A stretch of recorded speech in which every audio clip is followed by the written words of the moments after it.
Hello, word nerds, and welcome to another episode of The Dictionary. I am so pleased to announce another guest here. A little while ago, you heard from Rebecca, and today we have Rebecca's amazing husband, Matt Fagerholm. Matt, thank you for joining on this Ah, show. How are you doing?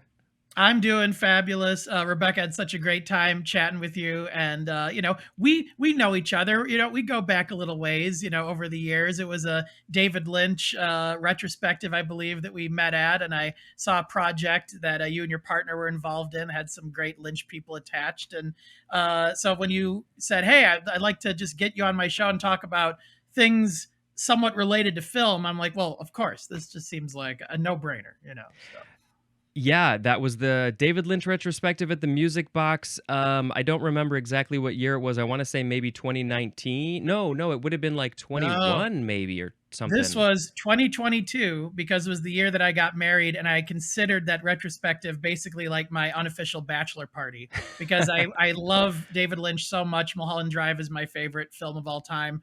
I decided to just go to every single thing that was programmed, and Daniel Knox, the master programmer, Yeah. he just knocked it out of the park. He was just He fabulous. knocks it out of the He park. knocks it out. He knocks it out. And he has a chair in the fourth row center at the Music Box that he sponsored, and I always sit in that chair now every Oh, time I see a fantastic. movie. So Yeah.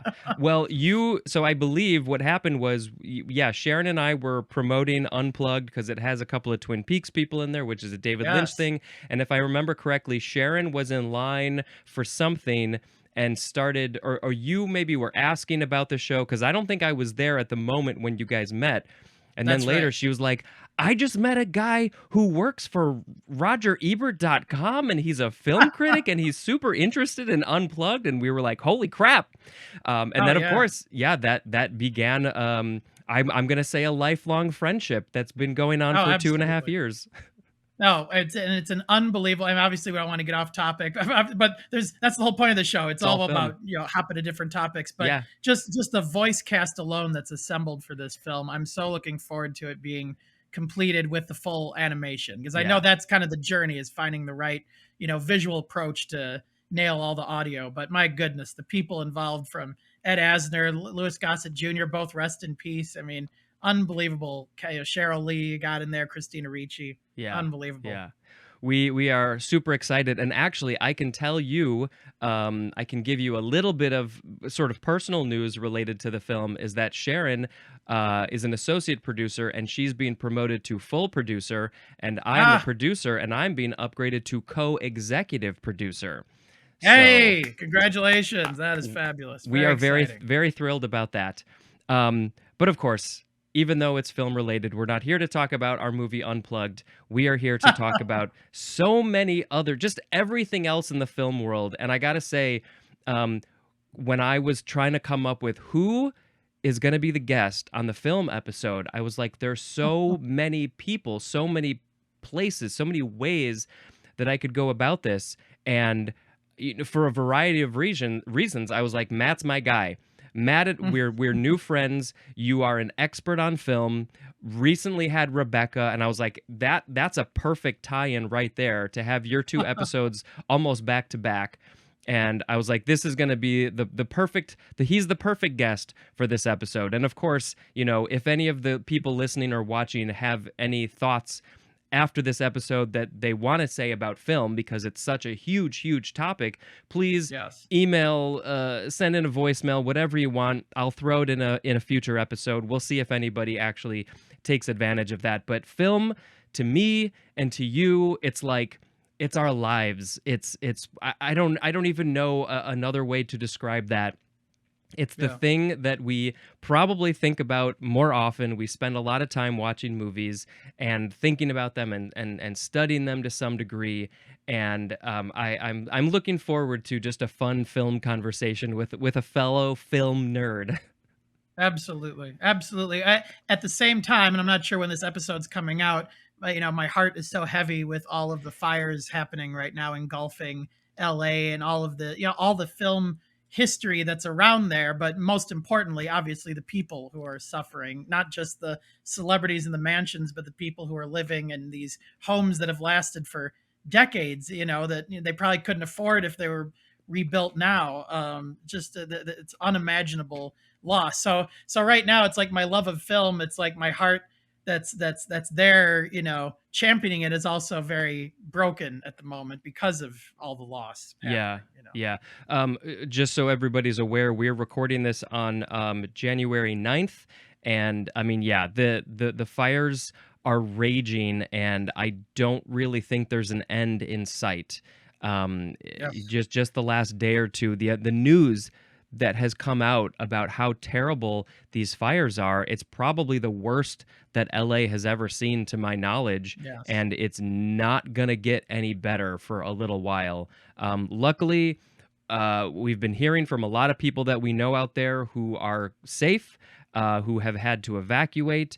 I don't Yes. know anybody who has lost a house to my knowledge or had any physical injuries or anything like that. So thank God for that. But I just Yes, saw, everyone we've checked in with has escaped as well, yeah, but or at least made it to safer ground. right. But still, the loss is catastrophic at the moment. And I mentioned Mulholland Drive is my favorite movie. I mean, that's David Lynch had to escape Yeah, his house. I think it's a near that general area, and he's had to stay inside because of all of his health problems after the smoking has gotten to his lungs and everything. So it's a nightmarish situation everywhere you go around it. And what I loved during COVID was David Lynch doing those weather yeah. reports, where he just come in and he's like, "Oh, it's looks like it's going to be a sunny day, golden sunshine," and just trying to have something reliable to look forward to on a daily basis when everything else was chaos. I mean, that was a gift he gave us, that's for sure. Yeah, that was a lot of fun. The whole fan community really that became such a big part of our community for those all those months. Yes, Golden yes, Sun. So good. yes. Well, let's talk about you a little bit. Sure, sure. I won't make it all about me though. I promise. I'm gonna make it all about you. It's Okay, okay when that's fine. somebody else does It's it. your show. Yeah. It's your show. Yeah. We have to know what happened to young Matt to get into film, to Mm. want to know all there is about film. Like what like how old were you? Were there certain films that really like stuck with you? Like what was it about film that got you so hooked? That's a great question, and I will try not to fill up the whole 2 hours on that. I know Yeah. we have some words to get to, but you know, it's that eternal question of what draws people to the thing that they decide to devote their life to. There's always like an intangible aspect to it, Yeah. and for me, being 1 year old Matt. Going to the theater, kids my age are usually running up and down the halls or squirming in their seat and stuff. And I think it was a 1987 reissue of the Disney classic Cinderella. That was Mm, the first film that I saw in a theater. I believe I was 1 years old when I saw it, and it just left me absolutely captivated. I was sitting on the edge of my seat. I was completely just engrossed by the images, and my parents were like, "Oh, there's something interesting here that he's not, you know." feeling antsy whatsoever. He just stayed for the whole film. And going to look at Cinderella now, it's like I hear the first notes of that music and it takes me right back to some of my mm. earliest like sense memories. It's just so much of my childhood is in there. Do you have an actual memory of being in that theater at that age, or is it more of the stories that your parents told you? That is more the stories my parents told me, being 1 year old. I mean, obviously it's it's Yeah. it's very distant, but I listened to like the opening music over the credits, and it's not even visual memories, but just it's like sense memories. Right. It's like something from a very distant past recollection just all comes flooding back to me. I will say one of my very earliest memories, I think I was maybe 3. I saw Kathy Rigby performing Peter Pan at McCormick Place in Chicago. And I have a distinct memory of her on wires flying out into the audience and throwing fairy dust on everyone. Yeah. And I definitely remember that from like 3 years old. So that's probably one of the earliest memories I got. Yeah, I have a couple of those very early memories from about 2 or 3 years old, specifically in the theater for Snow White and Mm. E.T. And Oh, I yes. know that those were released or re-released in 82, 83, and I was born in 80. So I know I was incredibly young to be watching those in the theater. But I do have a little bit of a memory sitting in the theater watching Yes. those. Yeah. Little Mermaid, I was 3, 89. I do remember seeing. I remember just the largeness of the images, Yeah. and I even remember some of the I think the audience applauding after Under the Sea or something. Every once in a while I'll get like, if there was an audience response, that will always be etched into the film Yeah, for me. yeah. Well, and I think that that speaks to the power of film, that you and I have Yeah. these very young memories that we probably shouldn't have otherwise, except that it just affected us so much. Um, Yes. so life goes on. You are hooked on film. Um, how did that get? Well, let's actually just jump to well into the future. You became a film critic. How did that Mm. happen? And how did you combine the watching of the movies, the thinking of the movies, the writing, specifically the writing of the movies? How did that all come together? Well, being sort of the sensitive kid with glasses who would get bullied quite a bit in junior high, you like to seek solace in places where you feel a sense of belonging.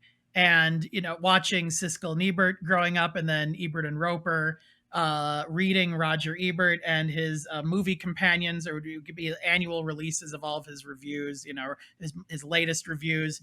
I would just devour his writing every morning before going to Mm, school. I would be sitting there breakfast, get out the huge book I read so much the cover fell off. I think it was like the 1998 Video Home Companion or something, and I would just read like a couple reviews. And again, it's not like I was researching to be a critic. I just loved it. I loved how someone could articulate the visceral experience of watching a film and getting me to think on a deeper and more critical level about it. And I felt like Roger was the perfect guide into me, into like, stoking my love of cinema, because he didn't look at it from what I felt was like an elitist hmm. perspective. He wasn't talking in language that was meant to alienate the reader, but it was to engage the reader, it was to make it accessible without ever dumbing down what he was saying. It was all about making you be part of the conversation. And what I feel like a film critic's real role is to inspire people to think deeper about it. It doesn't mean making them agree with you or making them think that your opinion is the only one, but just to inspire them to watch it in a way that's not passive. And that's very much what the streaming services seem to engender, is this idea of passivity, of just the endless scroll. It doesn't engage you in the first few minutes, just scroll to the next thing. Like, it's different when you buy a ticket and you're in that room and it's like if you leave the room, that means you blew that money. I mean, it's like you're really putting more on the line, Yeah. making that decision to be in that movie and really allow it to engage you. And that's why I still think, as much as people keep trying to say the theatrical experience is dead, every once in a while you get films, certainly we've had some in this past year that show how important the communal experience of movie going is. And so that's what I like to do. I like to be the voice that's just helping engage the reader and inspiring them to go deeper, I suppose. Yeah, I love that. I love that you're not trying to tell people that this is the right opinion or whatever. No. It's like yeah, and not be passive about it. It's a sort of a different take than I think a lot of critics. So I love the fact that like you're a junior high kid reading Ebert's reviews. Real quick, Oh were yeah. there like would you read everything? Did you read the ones that you had seen? Like, well, I'm mostly curious about, were you reading reviews about movies you hadn't seen? And I, I, I'm like, did it get you to watch the movies, or did it get you to maybe not want to watch certain movies? What was that process like? Yeah, I think I would start with the films I had Hmm. seen. I think one of the first reviews of his that really just amazed me was his review of Dick Tracy. Hmm. That was one of the first films, like not really adult films, but not necessarily Yeah. kid films I saw in the theater. 1990, big, huge, bold colors, incredible makeup, incredible spectacle. I mean, that was the perfect age for that film. It's still one of my all-time favorite films, and his review starts with a description of the very opening of the film, where the camera's on resting on just the window. You see a silhouette of Dick Tracy getting ready to go out and hunt down the criminals or whatever, and then the camera pans up and you just get this massive sprawling shot of this metropolis that just seems to go in all directions, and just it's like the biggest, grandest city you've ever seen, and you just get all these incredible credit, like Al Pacino, Yeah. Madonna, like all of the crazy names in the movie, and then it settles back down into a street corner, and and then we're like back onto a film set, and it closes it on Charlie Korsmo, who I had Oh, the pleasure of interviewing for my Hook oral history awesome. I did for the Ebert site a while back, and I just loved it. I just loved how he, because as a kid that amazed me. He hadn't seen many uses of matte paintings, kind of mixed with what appeared to be maybe some digital trickery in there, and it just immediately made me. It articulated the visceral experience of what it felt like to see that movie, and that was one of the first things I was like, God, I'd love to do that in my writing. I'd love to somehow approximate what it's like to experience something Yeah. like that. That is so cool. That's one of those movies that I saw when it came out and have not seen it since, and I've been really actually wanting to rewatch it because I know it's a little divisive maybe in that way. So one of Oh, these sure. days I'm gonna get back around to that and watch Dick Tracy. It's a totally Yeah. oddball movie, but it was the absolute right one for my age, and Batman was way too scary for me. Yeah, totally. I tried watching it as a kid, and by the time the Joker fries that guy and he turns into a skeleton, I'm like, okay, that's just too much for Right. me. I couldn't quite Dick go there. Tracy's Your Speed. Well, you Yes. mentioned it, but time goes on and you start working for Ebert.com. What? How? Like that must have been crazy for you.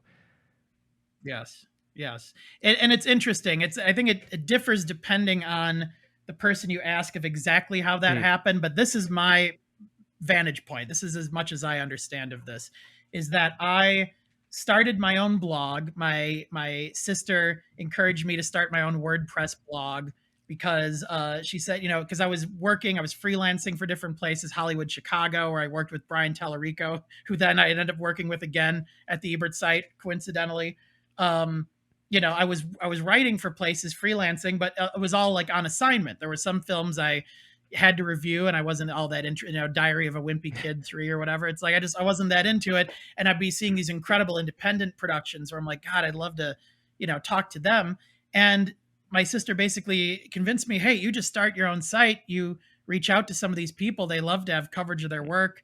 And that's really what I did. I started my own blog, Indie Outlook. I kept that going for a decade. And the very first person I interviewed was also a podcast for a little while. And the first person I interviewed for that was Nathan Adloff, a wonderful filmmaker. He did a film called Nate and Margaret and Miles, and a number of other things. He also worked with Joe Swanberg, mm. and he was kind of the first filmmaker that got me connected with kind of the greater group of artists that were based in Chicago and then extended outside of that. And so I interviewed Nate, and he apparently was the AV guy for the Eberts for a period of time before he moved to LA. And Chaz was looking. It was a year after Roger passed. I went to the funeral, the public funeral. I got there around like 3 a.m. Oh or man. something, because and people are like, why did you get there that early? And I said, well, um, if you're like a composer and Mozart just passed, it's like you'd get there at 3 a.m. It's like he was just the person I'd always looked up to in the profession. And so it was a year after he passed. Chaz was looking to bring on more people, and Nate recommended me just through the connections I made with him and the work I had done on the site. And so she interviewed me, and I didn't have like the head editorial experience that my former editor Brian did. I didn't realize he was in talks with her at the same time. And so she said, I'm not going to give you like the head editor position, but I think you have all these different talents that I'd like to use somehow. So I'm just going to create a role for you. And that's how it was. And it wasn't just writing. I would do like assistant work. I'd be helping her with things, different projects, working on projects that would eventually become books, compiling Roger's work. That was something she always wanted to work on with me. But it was after she was reading some of the work that I was doing on my Indie Outlook site. I did a particular article about Robert Altman's final film, A Prairie Home Mm. Companion, which is one of the last films that Roger reviewed on his show before he lost the ability to speak, when cancer took that ability from him. And I just talked about how that film, it was not only Altman kind of directing his eulogy, but I felt that Roger found great poignance and meaning in that, since that was a film that he really that connected with him at a very defining moment of his life. And Chaz was very moved by that. And after she read that, she said, we have to have this guy doing regular reviews for us. We have to, keep him on the review roster." And she was a tremendous support to me, and I'll forever be grateful to her for all that. All the belief she had in me as a writer. And so I stayed there for a decade, and then early February, well, yeah, it was the last day of February last year. That was my last day at the Roger Ebert site. I left on completely good terms. It was entirely my own decision, because there were certain projects that had been brewing during COVID that I really wanted to see through, push over the finish line. And I can't sadly talk too much about those Fair. yet. Maybe on a future Yeah. episode we can, but that, it just meant the world to me that I had that support, and I wouldn't have gotten into these projects that I'm doing now without the support I received from them. So it's been quite a ride Yeah. up to this point. Well, of course, I can't wait to hear about what those future finished projects will be. But I'm sure that Yes. like if you get to a point where you're done with those and you want to go back to Ebert, I'm sure that it sounds like they would have you back.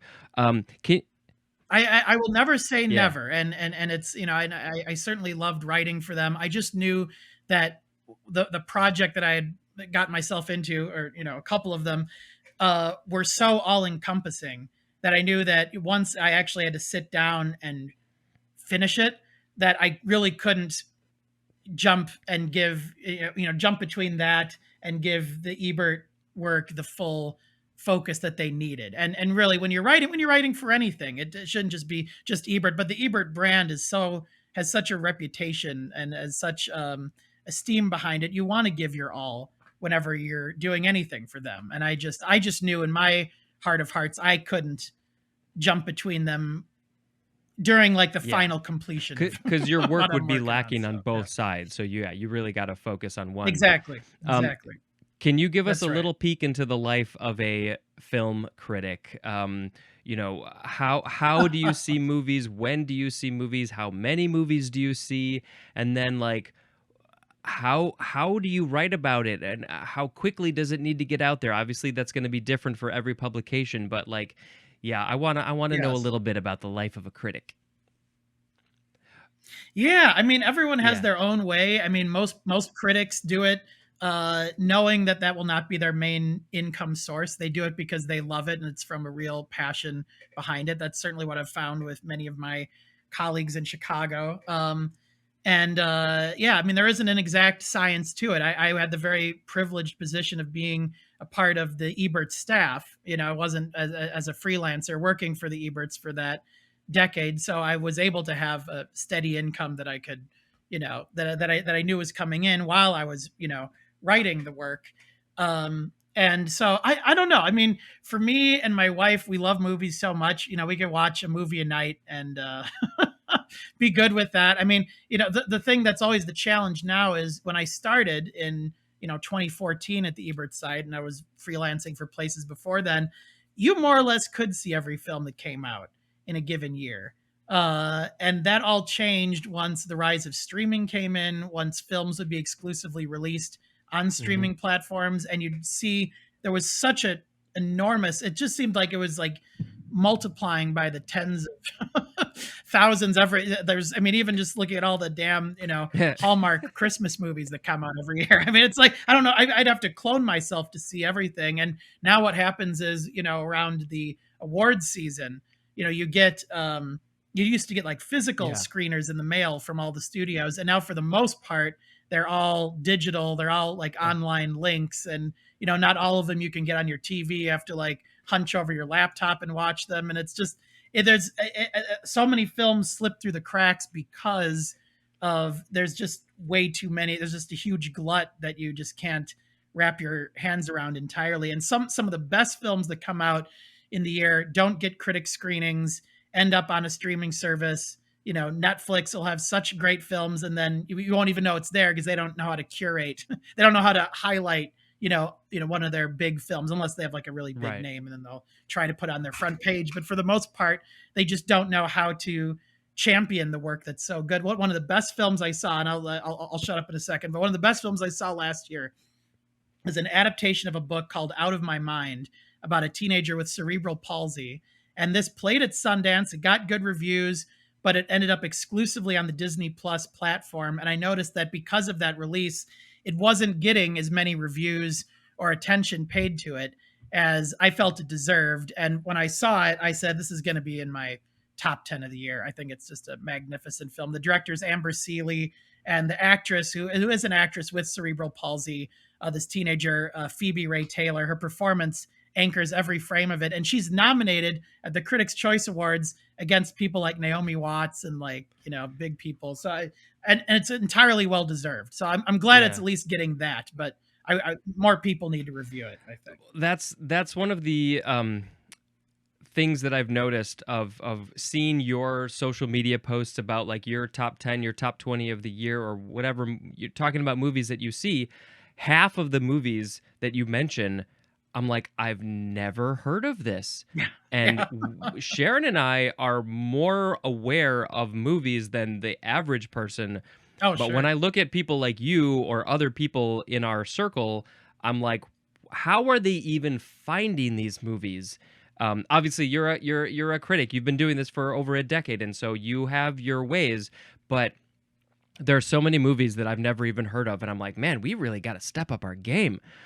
Oh, but it's not at all your fault. It's because these films Yeah, don't get the promotion and the exactly. attention they deserve, and that's what I love about end of the year lists is when you can see films and they're like, oh, I didn't even hear that, or I haven't even seen that, or I haven't, the film Lee, where Kate Winslet plays Yep. a war photographer. I guess that was in theaters. I certainly didn't know about it.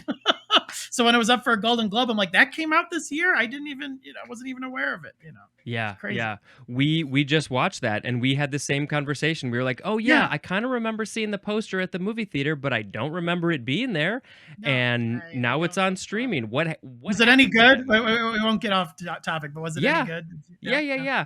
yeah. And of course, it's also getting some hate, probably because it's led by a woman. Oh God, yeah. Of course. Exactly. Yeah. Yes.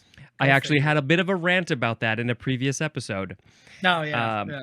Oh, I'll have to uh, look that up. Yeah, yeah, it's worth a watch. It's a little bit of a different take to a Holocaust movie. There's been many Holocaust movies, but this comes at it from another angle, which I really appreciated. Yeah, well, and she's certainly done that in the past films like The Reader that got her the Oscar, and Andy Samberg in a dramatic role, I Yes, think. we didn't Yeah, even know he was in it. yeah. See, I All of a even know sudden, that he's in it. I just didn't yeah, even know it opened. yeah. All of a sudden, Yeah, Andy Sandberg is in there. We're like, wow, okay, very cool. And then we're like, yeah. oh crap, he's in like the whole movie. Yeah. I mean, so Yeah, many films will open at like the Siskel Center in Chicago for like a few days. yeah, And I love the Siskel. They are so invaluable, great curation. But if you don't see it for those few days, you're out of luck. yeah, yeah. Well, we will definitely talk more about film later in this episode, but I definitely wanted to get those out there because I was so curious. I wanted to know your history. I wanted to know a little bit about the critic's life. Um, could you take a guess at how many movies you see in like a year? Well, now I probably can log it. I Do you don't look at really that like relog letterboxed? films. Like if I'm seeing a film for the second, third, fourth time, I Mm, don't really say that I watch it on my Letterboxd. And Letterboxd was an app I didn't have any interest in getting onto because I'm like, I do enough writing anyway in my job. I don't want to have another thing that I feel like I have to write every time I see a movie. But what I love about Letterboxd is how you can organize things, how you can make lists. So it's like, oh, well, I can plug in my every film that I own from the Criterion collection, or right. what my top 20 films were like 2 decades ago. And like I love that. I love that you can have some sort of order for that. I have my like top 100 favorite films on there that I can always switch out and Mm-hmm. update and things like that. And so I probably could figure out what the number is. I'm sure it's somewhere in the hundreds, something like that. Maybe more. I'd probably even amaze myself if actually I mean, if I see a film every day, and if it's sometimes more than one, then it certainly will be in the hundreds, I'm sure. Minimum of 350, probably. Yeah. Yeah, Exactly. yeah. Exactly. Yeah. One Yeah. day I will hit a movie a day. I haven't hit it yet, but I do keep track of all the movies that I watch. I think last year Sharon and I both crossed the 200 line. But 365 is a whew. And are That's these all new films? Like no, films you're it's just seeing for the anything. first time? Oh, okay, sure. Yeah, yeah. Yeah, Yeah. yeah. Mostly new to us, but anything. Yeah. I will say this very quickly that I this was just a passion project of mine while I was leaving the Ebert site. It was poignant to me because I didn't want to leave, but at the same time I knew that was the responsible thing to do Hmm. with the work I was doing. But I decided I would watch every single one of Roger Ebert's films that he inducted into his Great Movies series Hmm. that I hadn't seen yet. And I had actually seen the majority of them, but there were a whole bunch that I hadn't seen, and we had just subscribed to the Criterion channel, which is my absolute favorite. They know how to curate on there. That's my Yeah. absolute favorite streaming platform. That and Mubi also does a good job. But so many of the films that he had on that list are on the Criterion channel. So that like took care of like 80% of them that I still had to see. So yeah. What's like one standout from that list that you hadn't seen before? The film that I was most excited to see because I there was no way I could find it. I'm sure Criterion will release it at some point, but it's called Mulati, and it's about these women in this village who are it's being forced by the men to undergo basically female circumcision is what it's known as, Yeah. and the Female women in the genital village who mutilation. are yes, yeah, yeah, genital mutilation. And it was made in 2003. Ausmine Sembane, I'm sure I'm saying that wrong, is the director. Many of his films have been released on Criterion. For some reason, Mulati is not available on a disc right now, but I got an out of print one online on a DVD. I paid about $40, $50 for it. And I don't usually spend that much on a movie I haven't Yeah. seen, but Roger was so passionate about it and I bought it and it was a fabulous disc. It looked great. I mean, really, you look at sometimes DVDs and you're like, Blu-ray's not that much of a, it's more of a marketing thing. It's like you don't get that much of a difference in clarity, but I'm sure Criterion will release it eventually and it's a masterpiece. It's a great film. That's One of very my cool. favorites that I saw because of that, Yeah. goal I had. Yeah. Weird coincidence, terrible subject. Female genital mutilation was actually in the episode with your wife Rebecca, because it was Oh all yeah, that's female right. related words. Um, I was like, if I was on that, I would have mentioned Mulati. I'm like, you yeah, guys have to find it if you can somewhere. Yeah. yeah, yeah. All right. Well, we'll have to add that to the list. I think in the show notes, I would like you to, if you're cool with it, to provide me with your like letterboxed account link, whatever that is, Oh, of or any course. sort of playlists or playlist. That's the wrong word for that. But I'll put that in the show I notes can if people connect you want to. to Rebecca and my Spotify playlist. We do one every year with Oh, music that we've discovered mostly in new films. So if you that's want to cool. throw that in there, Yeah, yeah, yeah. be my best. Send me all the links you got, and I'll put them in the show notes. Fantastic, Awesome. fantastic, absolutely. All right. Well, the first handful of words in this episode are not film related at all, which is very sad to me. Or we But could make them film related. We'll see. I think we'll be able to figure out a way. I think so. I think we're Yes, very smart yes, people. We can do it. Okay. yes. I Finally, breezed over them earlier today, so I think yeah. I've read the words. I haven't read the definitions. Over a half hour into this episode, we're finally getting to the first word. Which is all me, because I asked Hey, all that's those all good. This questions. is this is a hangout show. It is. It's fine. Yeah. It is when there's a guest on. When it's just me, it's not so much of a hangout show. Totally, totally. All right, the Well, you first got that monkey back there. He looks like he wants to hang. we like to hang out. We have drinks. I love that. Yeah. All right, the first word in this episode is fill in. Two words with a hyphen, noun from 1917, and it is someone or something that fills in. And I have as soon as I read that, I'm like, I definitely have a movie reference I can attach this. I won't be too long-winded here, but the most acclaimed film by probably my favorite filmmaker, Alfred Hitchcock, Mm, because he was the one who made me love film grammar and just how you can visually tell a story. It's about showing, not telling. His film Vertigo which is a very he doesn't. I don't think he really understood quite how autobiographical that film was about his own Hmm. hangups and obsessions. About how he tried to mold women to be a certain image, the cool blonde persona that's in so many of his films, Yeah. and he had directed Vera Miles in The Wrong Man, a really wonderful Stark film about the man wrongly accused, and she gave like an Oscar-worthy performance in it. It was great. So he had built this role in Vertigo, which is about a man molding a woman into this perfect image for many different reasons we won't go into. But, it's essentially he's doing what Hitchcock does as a director.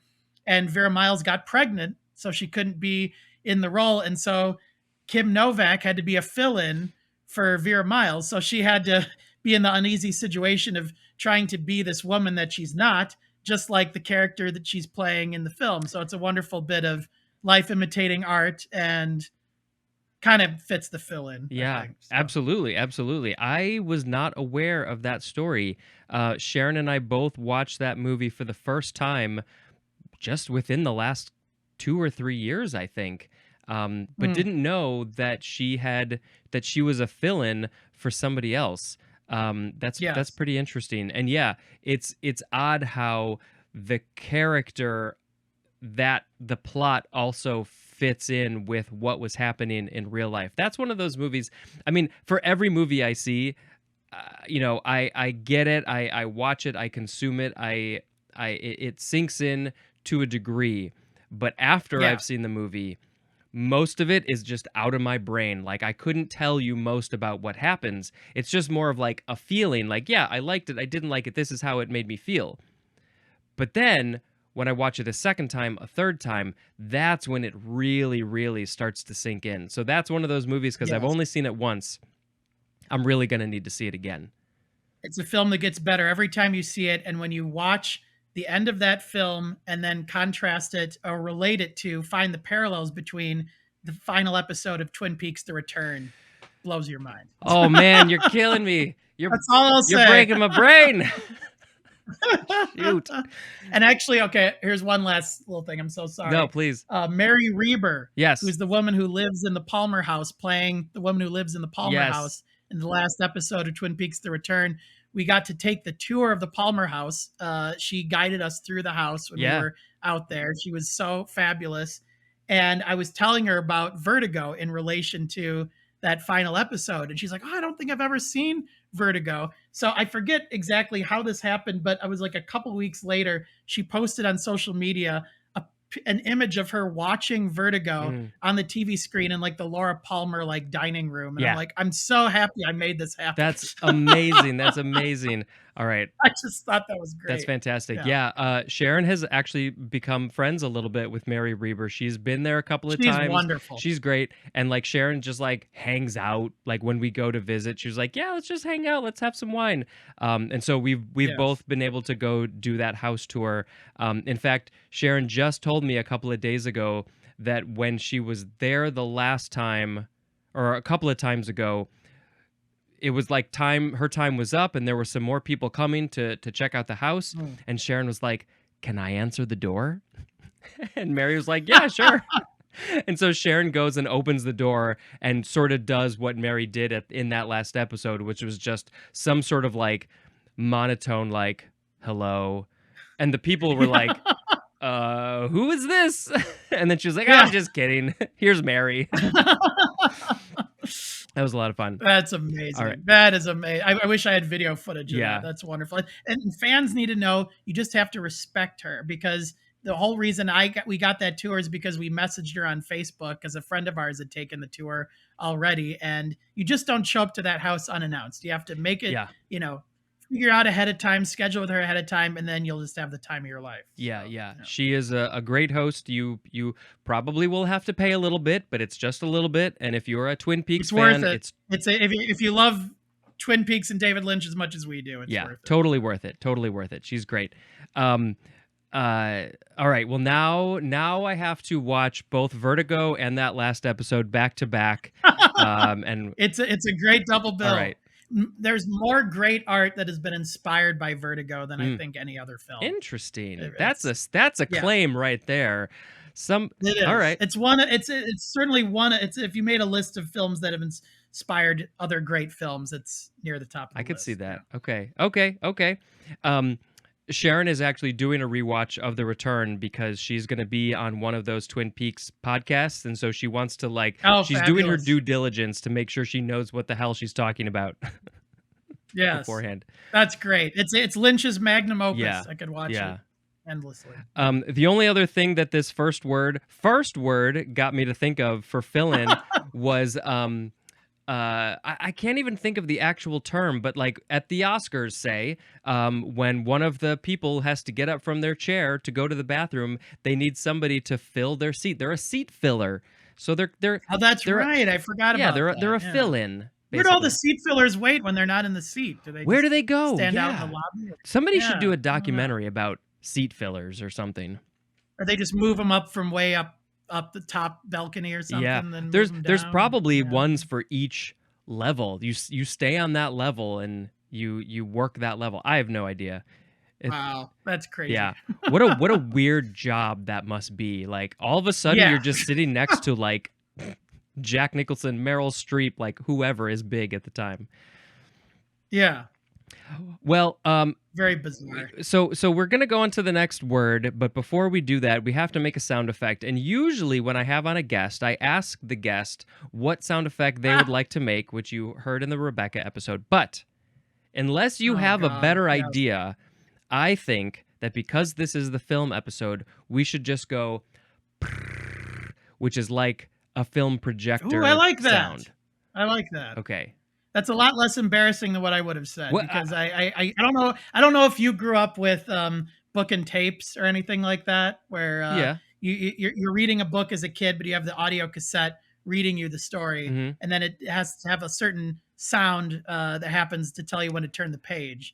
So the book and tapes I grew up with, it would always be you turn the page when the chimes ring like this, and it would just be like, something like that. But I don't want it. We don't have to do that, 20 times in a row. I kind of like the film Perfect. sound better. Perfect. We'll do the Yeah. film projector sound. So that is basically just a roll of the tongue.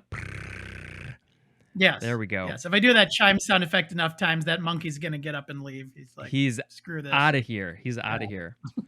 All right. The next word is fill in again, but this time it's two words, no hyphen.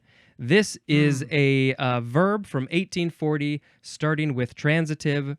Number one, to enrich with detail, and the thing that you are enriching is a design. So, you got a design. Maybe it's like a logo, maybe a film logo animation, and you're like, you know what? It's not great. I want to make it a little bit fancier, add some details. I'm going to fill it in. Yep. Yep. I've noticed something that when we saw the Muppet Christmas Carol in 35 millimeter at the Music Box. It was a glorious day. It was a blizzard outside. It could not have been timed better. And every single time you get the Jim Henson Productions logo, Yeah. I've seen this. I've seen it a couple times now on the big screen, and it's like it almost sounds like a saw or something, or it's like etching something into the screen, and then the face blows up, and then it fills in the color, that the signature green color of Kermit. Everyone applauds that logo. It's just a fantastic logo because everyone's like, "Yeah, the Muppets!" I don't know. It's something about filling in the green just gets people excited. So, That's cool. yeah.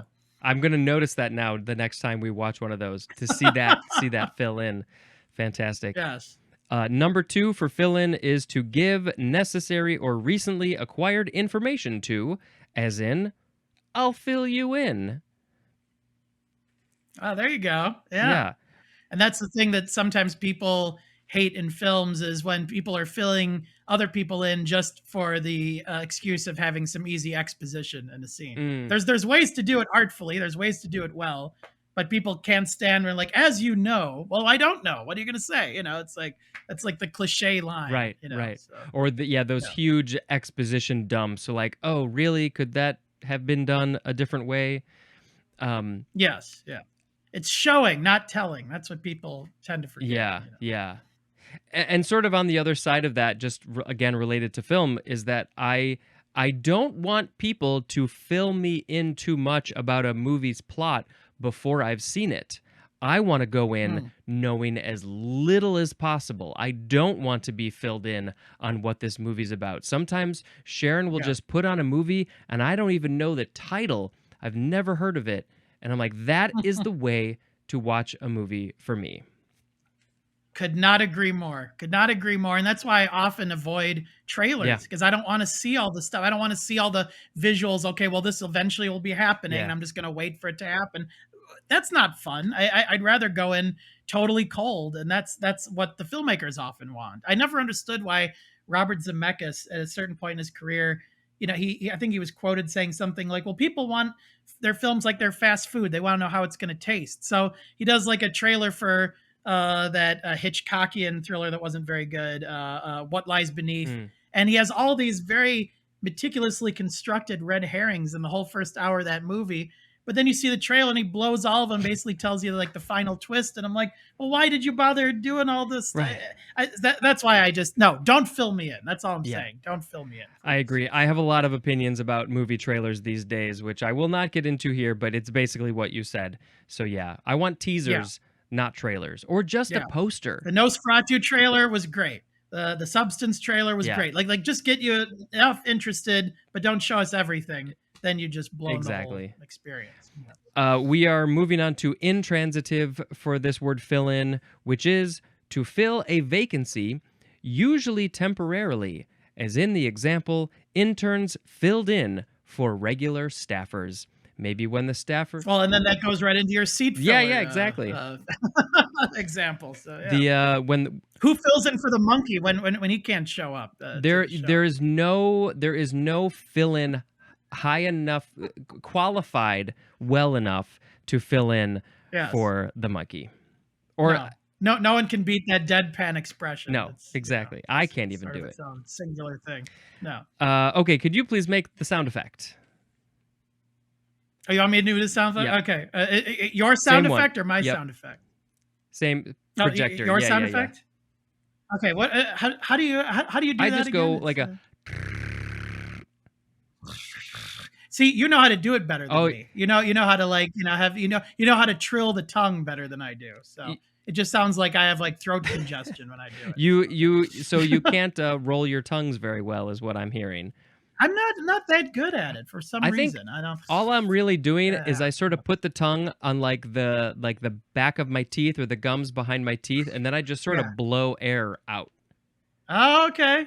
Well, let's just have you do the projector from now on, and I'll be the chimes. I think you should practice, but that's just my opinion. Oh no! I could practice. I could be the film projector that's about to melt the film. Yeah. over here. Yeah. Oh, we've seen that too many times. Oh Um, yes. All right. So I guess that's Perfect. that one. Perfect. And it's also kind of like a cat sound. It's got the Yeah. purr It's going kind of a on, cat meow or a purr. Yeah. Yes. Okay, the next word is filling with a G at the end. This is a noun from the 14th century. Number 1, an act or instance of filling. And what are we filling? Maybe it's number 2, something used to fill a cavity, container, or depression. Oh, when I have a depression, I need to fill that depression with I'd probably junk food, ice cream. What do you need Sometimes to fill? cinema. Sometimes you gotta fill that void watching a good movie just to kind of yeah. fill your attention span as far as that goes. So, Yep. yeah. If I'm Yeah. sick, if I'm bored, nothing better than just put on a movie. Is there like a movie that would be like the perfect filling just to fill the space, to fill the void as like a background watch, or like something that you love so much, or like love but don't care enough to watch that you just throw on? Oh, that's interesting. It's so hard for me to, and it's easier for my wife to do this. It's hard for me to casually have a film on. Yeah. Because as soon as a movie's, it's easier if it's a television show or something that I've seen a million times. But if it's like a movie, it's hard to sort of, totally disassociate. But I guess, to be fair, when like the holidays are around and you're wrapping gifts, you want to have some like holiday sort of thing on. I mean, there's endless holiday specials I grew up with, holiday themed films. And so, when we were wrapping gifts just recently, there's all sorts of versions of, I mentioned the Christmas Carol. There's like Hmm. 4 different versions of a Christmas Carol that I've grown up with myself. And I'll go through them very quickly. The 1938 American version with Reginald Owen has the best Cratchit family. It's just a sweet, gooey, feel good, little bit of escapism. It's mostly about the Cratchits. It should just be called the Mm. Cratchits. Then the 1951 Christmas Carol with Alastair Sim from the UK. It's one Mm. of the greatest performances in cinema. That really gets into the dark soul of Scrooge and the pain and the heartache, and it makes the ending so much more cathartic when he has his awakening on Christmas morning. Then there's Mr. Magoo's Christmas Carol from the 60s that actually has, I think, some of the best songs of any Mm. version. Certainly better than, I tried to watch that Albert Finney version of the stage show Scrooge, and I just couldn't Mm. stand that. I thought the songs were so grating. Maybe it's because I didn't grow up with them, but the Mr. Magoo music is fabulous. And then, of course, Muppet Christmas Carol is its own Yeah. wonderful thing. So any 4 of those I could use as my filling Mm. for holiday gift wrapping, because I could see any number of versions of that and never get tired of it, because there's so many ways to deliver that Dickens text in Yeah. ways that are fresh and provocative. There's two more versions that I have to ask you about then. Yes. Scrooged, where does that fit in? That film got eviscerated by Ebert, of course, reading his Home Companion. So I was never all that felt the need to see it. But then when I Yeah. did see it as a kid, I thought it was fun. I mean, Yeah. I think Groundhog Day is a better version of that, of like the Mm. Scrooge story Sure. with Bill Murray, because in this one he doesn't seem quite as emotionally committed. But having Carol Kane in there smacking him around as that little pixie is hilarious. So I mean, Yeah. I certainly have some fond feelings for it. That's a Yeah. fun one. And then there's the new one that came out a couple of years ago. I think it's called Spirited with Ryan Reynolds and Oh, Will Ferrell. yes. I tried watching it, and 5 minutes in, I turned it off. Oh, really?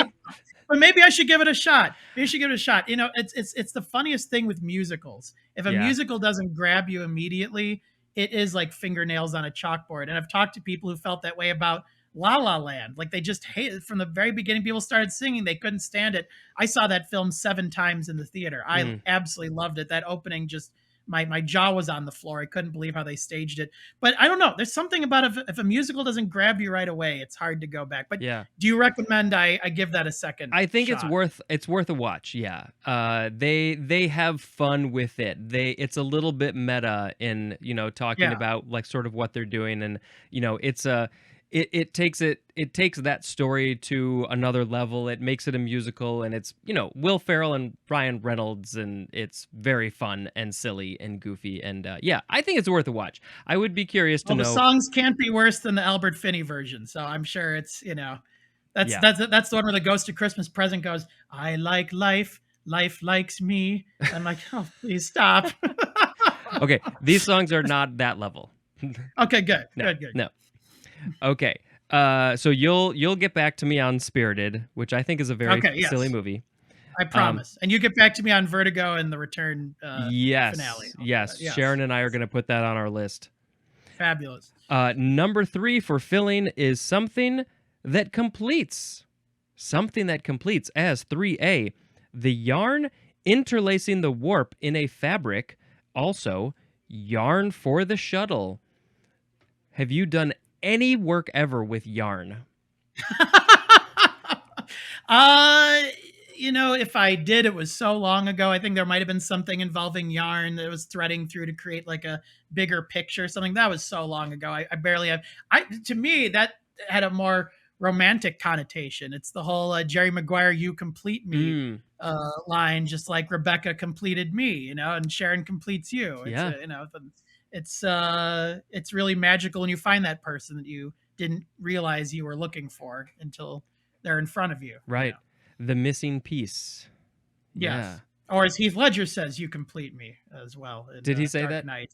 Yeah. So Yes. it's one of his cultural reference callbacks. Yeah.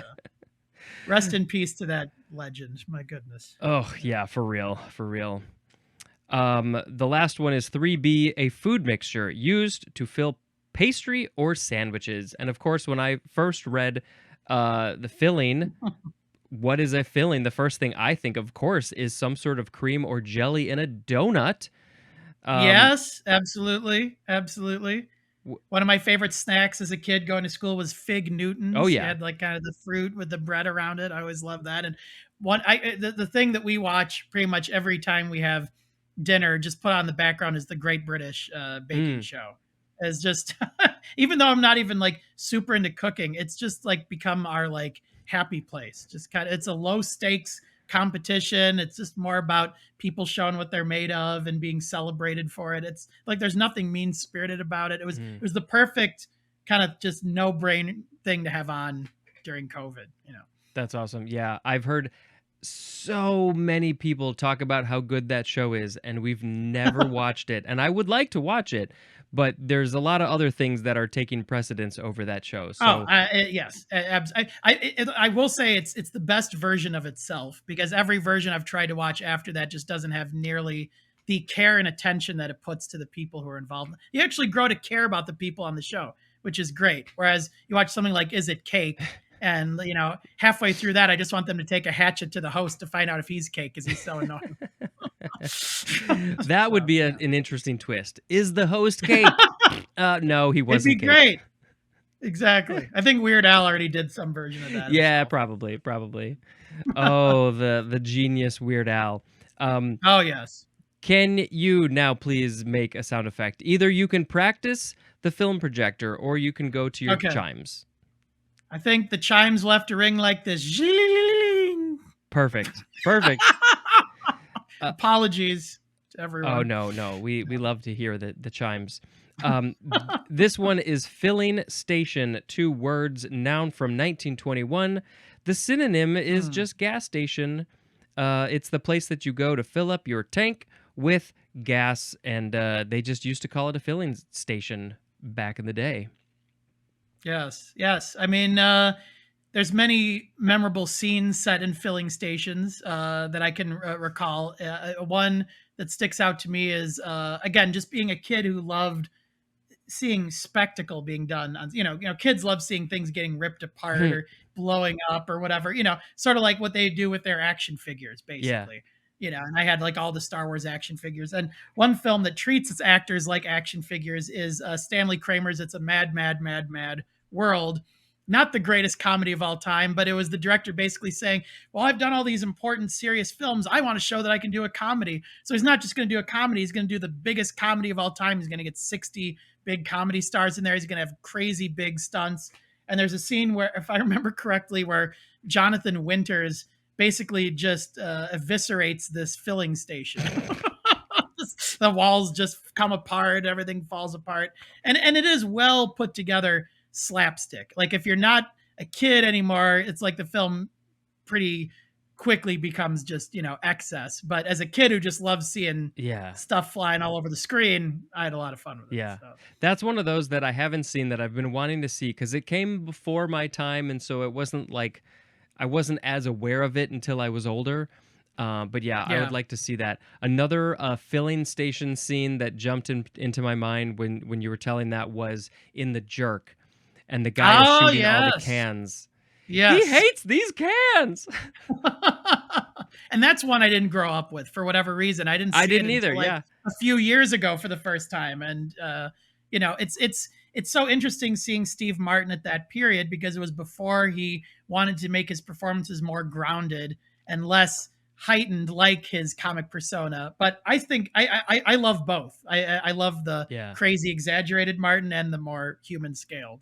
Yeah, for sure. That it's an insane movie, but It is. it's so silly It'd and never be funny. made today, but it Yeah. was kind of it was the starter point for his screen career for sure. Yeah, definitely. Okay. The next word is fillip. Fillip. It's like the name Philip, but it starts with an F instead of a PH. Yeah, this was a surprise to me. Keep going, because when I was Okay. skimming, I'm like, I don't really think I've ever used this word. Yeah, myself. I don't know what this is. This is the first form of the word. It is a verb from the 15th century, and I think it's just transitive. Number 1A, to make, oh boy, to make a Philippine motion with. Ooh, and so I think that's where the second form is going to come in. I don't know what that Philipping, means. Philipping motion. A Philippine Amazing. motion. We're going to learn more soon. 1B, to strike or tap with a fillip. Again, what the hell is that? I don't know. Oh, We have an I example, love that though. you date these words that you say when it's from like the 15th century because that gives them context of. Oh, Just yeah. Yeah. Yeah. Some of them have kept up into modern day, but some of them have really not. Oh yeah. The example here is filliped him on the nose. Next time I So see he you, I'm just gonna smacked him basically. Just yeah, got smacked? probably. Yeah. I have to assume yes, filliped him on the nose. Okay. Well, number 2, to project quickly by or as if by a fillip, as in the example, fillip crumbs off the table. Philip Crumbs. This could be between that one and the nose. I'm like, this could be so many different things. I have I no know, idea what this is. exactly. This is when I'd like to see it shown. I want a visual example of this. Yes. Number 3, the synonym is stimulate, as in the example, with this to fill up his spirits. That is a quote from Robert Westerby. So with thank this you, Robert. to fill up his spirits, stimulate his spirits. I am very confused by this word. There's not much etymology, so we can't figure that out. But Yeah. Very we do have a bizarre. second form of this word. Is there anything, before we get to the second form, is there anything that you want to say about this very confusing word? Because I don't really know what it means. All I think of is some of my favorite Phillips, like Philip Seymour Hoffman. Oh, yeah. Like what would Philipping mean if it was relating to him? Like how does Philip Seymour Hoffman walk across a room? I mean, it's hard to say because there's so many versions of him in different films. And the first time I saw him was in Twister, and I had no idea who the guy was. I thought he was just like some Chris Farley wannabe. I had no idea he was one of the greatest actors of his generation until I saw Magnolia a little while later. That was the film that got me. That was the film I really saw that just made me realize, oh, you can create your own rules in film. You don't have to tell a standard story. And I saw it before I saw any Scorsese, any Altman. I saw it. A friend of mine in high school lent me her copy, and it was like one of the life-changing movies for me. Yeah, I remember seeing that one in the theater, and then I think I saw it once after that. And that's one of those that Sharon and I have been talking about for a while. Of that one needs a rewatch. It's been a long time since we saw that. So yeah, absolutely love it. It's an amazing piece of work. And Melora Walters, who plays the woman who's addicted to drugs, and you find out has a dark, trauma in her past related to her father. She's been a great friend of Rebecca's Cinema Femme magazine, actually, because I connected with her through social media because I just always wanted to talk to her, and I saw that she was directing some of her own films. So that was one of those people I sought out. No one told me to reach out to her. I sought her out because I thought she was so fascinating, and I talked to her. I interviewed her like during like the quarantine Thanksgiving of 2020, and then ended up publishing on the Ebert site. And that was an interview I really enjoyed doing. That's very cool. I'm trying to think of any other Phillips. Big. I mean, Philip Seymour Hoffman. That's all I could think of myself. Yeah, he's the big one. Yeah. Okay, your turn for the sound effect. Okay. Believe me, I'll find the sound effect I'm trying to evoke. It sounds much more sophisticated. So. I know what you're going for, though. I get it. Yeah, Yeah. The chimes, Now we have the second form of fillip, which is a noun from 1519, so technically the 16th century. But I assume we're going to get some answers here. 1A is a blow or gesture made by the sudden forcible straightening of a finger curled up against the thumb. Oh, this is a flick. Yeah, isn't that right? That right? It's that. Yeah, Yeah. that's what it seems like. Yeah. The sudden forcible straightening of a finger. I love the way that this is worded. I would never have worded like what's a flick? I don't know, you flick your finger on your Yeah. thumb. But no, it's a blow or gesture onto a thing, maybe onto the monkey's Yeah. ear, where if I Oh, can find the ear, pew, um, made by the sudden forcible straightening of a finger curled up against the thumb. that is, Fantastic. I'll say this. I actually really enjoyed The Last Jedi. That was a film a lot of Star Wars fans didn't seem to like. I think it's by far the best of the sequel trilogy.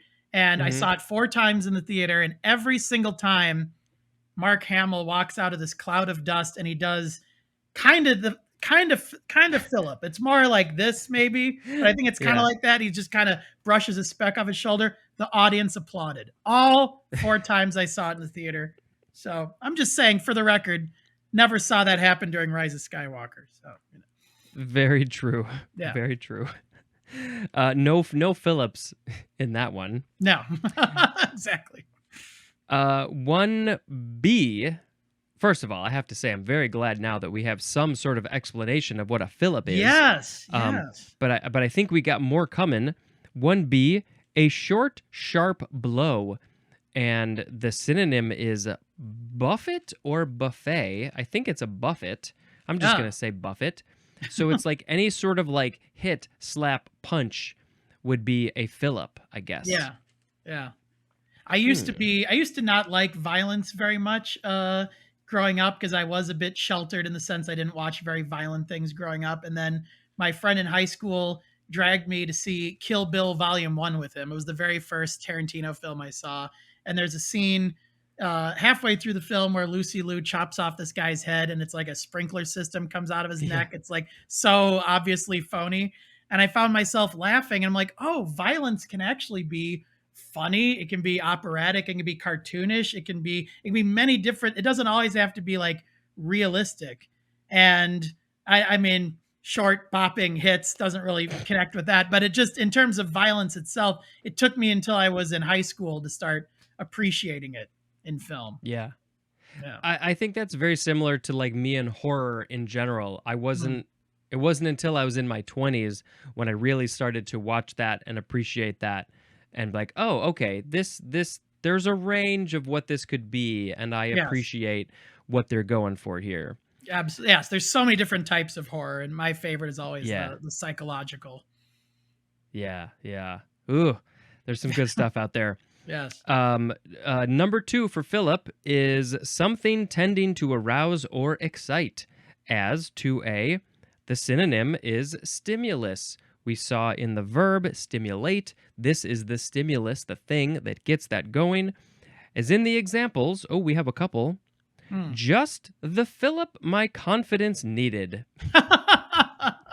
That's a lot less dirty than I was expecting after all the Yeah, arouse and stimulate. But yeah, right. that works. That works. Yeah. That's just the Philip my confidence needed. We have another example. Lent a fillip of danger to the sport. Ooh, Philip of Danger. This is one of the gifts of this show because people will come back trying to put this into their regular vocabulary. I'll see if I can just yeah. say Philip now in some form or another in my daily I life. We'll see. I wish you a lot of luck on that. I It's think going to the take easiest effort. Believe me, it's not it going to be is. easy. Yeah. Yeah, the easiest one is the flick, I Yeah. The think. flick, the Philip flick. Yeah. But if you can get it in for that stimulate way, I think that would Hmm. be very impressive. It would be very interesting. Yes. We have 2B, which is a trivial addition. The synonym is embellishment, as in the Hmm. example, showy Phillips of language. Even though I'm doing this show about words, I have a very small vocabulary, and I do not have any showy Phillips of language. Yeah. Um, Yeah. I don't know. I guess in your writings about film, do you Yes. have to like how fancy with your writings do you get? I know as a writer I am guilty sometimes of having perhaps too many descriptive words on Mm, occasion. Sometimes I do like to embellish in a way, but it's just to provide more shades of nuance to how I experience something. Because sometimes there will be many different layers to how one feels about a given thing in a film, or experiences something. And sometimes I feel that need, and it's not to show off with vocabulary, or show off what words I know, but it's just to try to provide more layers to what you're discussing. And it's really interesting. I mean, certainly when Roger lost the ability to speak, he found himself sometimes writing just as much about his own life as he was writing about the films. One example being Synecdoche, New York, which is another Mm, film I could watch over and over and see endless new things each time. And he's writing more just about the nature of identity, how we are born with an identity, or do we define ourselves, or like who really are we in the end, and all these selves we have to put on when we're moving through life. And it was an amazing like think piece. And some people are like, well, he's just embellishing his thoughts, why doesn't he just review the damn movie? But it makes the work more resonant when you're connecting on those mm. deeper levels. Yeah, yeah, I like that. Yeah. Well, And while don't you do the sound effect, I'm going to plug in my computer real quick, if that's okay. But I'm still yes, here. I'm go still for within it. Yes, earshot. I just don't want my computer to die. we don't want a dead computer. Go ahead and do No, that. that would And not. we actually have one more definition for this word, which is let's see, to see. It's a significant and often unexpected development. Ooh. The Ooh, synonym is wrinkle, as in plot twists and Phillips. very nice. That's very cinematic, actually. Oh, Yeah, yeah. tremendously. What was a I plot twist that really got you, Spencer? No spoilers. Maybe we'll see. Yeah, really. Oh. Well, I will say that I remember I was working at a movie store back in the day when we used to have, video stores. Yeah, And I remember one of my coworkers saying something like, "This is when like the plot twists really started to kick in, like with Sixth Sense and stuff like that." yeah. Um, and my coworker said, "Just the fact that you're telling me that there is a plot twist now has ruined the plot twist." Ha! Which Interesting. I have thought about a lot since then. I'm like, yes. And ever since that movie, ever since The Sixth Sense, it's like every movie needs to have a plot twist Yes. or a fillip, Yes. and they mention it in either a review or some sort of log line or a trailer or something. They mention it. They're like, the twists don't stop coming. I'm like, but don't tell me that they're Exactly. there, because now I Exactly. know that they're coming and it's not a twist anymore. No. I'm expecting there to be something. Um, And were there I any? had the Yeah, very privileged place. I was like 13 when that came out. I saw The Sixth yeah. Sense at my friend's house. His dad was lurking behind like the glass door, and he would like pound on every once in a while just to make us Oh jump, my God. just because he knew we were watching a scary movie. But I really didn't know. I was not informed that there would be a twist of some kind. And so I was how that film was done. I M Night Shyamalan, I have so many problems with the films he did Yeah, after, but that to me is still a perfect film. I think the way he executed that it was like that film was it was like one of those films done under like a lucky star. I just feel like everything connected beautifully, and when that happened at the end, I think it's one of the greatest examples of how a twist can really give you like the full body chills and make you reevaluate everything in a new light. Very much in the same style as Usual Suspects, which I saw after, and like yeah, there's certain films that try to pull off that same magic. But those two instances, I was fooled, and I was very glad that I was, because I felt that when you know the twist and you go back and watch the film, it's a much more interesting film with that knowledge. yeah, for sure. I was also fooled by both of those twists, Yeah. and of course, we don't want to say what they are. If people haven't seen those movies that are extremely old at this point, Yes, and very but yeah, famous I because they have twists. exactly, Yeah. exactly, and they're also very good movies. They are, absolutely. Yeah. I'm trying to think if there was any movie twists that got me. I feel like there are some that I can't think of off the top of my head. I have this problem where I can't access a lot of information in my brain Mhm, when I want mhm. to. What about you? Are there any other standouts? Yeah, and I almost don't even wanna you don't want you wanna, like, identify the Yeah. films in that way, but I will say, just because I have to be an evangelist for this movie, Witness for the Prosecution by Billy Wilder. That Oh, was a film I had no knowledge of going in. We were looking for a fill up. We're looking for, a film to just kind of fill up our time during COVID. And Rebecca's like, "Oh, I really liked that film." And so we watch it, and I'm totally engrossed, totally entertained, thoroughly enjoying the film. And then something happens in the last 15 minutes where it was one of those moments where my jaw was on the floor. Like, wait, go back. Wait, go back. No. And I love when a film can do that. So that's now my favorite Billy Wilder film, which I never thought I'd say, because I absolutely love Sunset Boulevard, The Apartment. I mean, he's one of the greatest filmmakers of all time. But that film, when you see a film not having any expectations going in, that's when it has the chance to really wow you, I think. yeah, definitely. That was actually also one of those that we watched not too long ago. And I wouldn't be surprised if it came from your recommendation. Like if you had posted it on social media, I hope you Sharon liked was it. probably, I hope you liked it. oh yeah, we loved Yeah. it. Sharon was probably like, hey, he recommended this movie. Maybe we should watch it too. And so we did, and it was great. And all I'll say is it made me delve into the career of Marlene Dietrich, who is someone who I always knew was an Mm. icon for her own thing. But when I saw what she was capable of in that movie, I went back and I watched all of her collaborations with Joseph von Sternberg. There's a great box set on Criterion of all of her like Hmm. early stuff, early talkies in the 30s. And she is one of the greats for sure. Awesome. Oh, there's so many movies I still need to watch. It's kind Yes. of ridiculous. Um, we don't have any etymology for this word fillip. We just have to guess on where it came from. But I do love knowing that this word exists, and it could be anything from a flick on the nose to a punch in the face to some sort of stimulation, Yep. a wrinkle. So many Oh yeah, things. the I love wrinkle. it. I forgot about the wrinkle. That's right. Yeah, That monkey looks yeah. like a Philip back there. I could imagine him being a Philip. I don't know. He's just a fill-in It's a fill-in. for the parrot that was there before. Oh, nice. I'll have to get acquainted with Uh, that at some point. Yeah. yeah. Okay, I'm gonna say it's your turn for a sound effect. Okay. Can I do a different sound effect? Why not?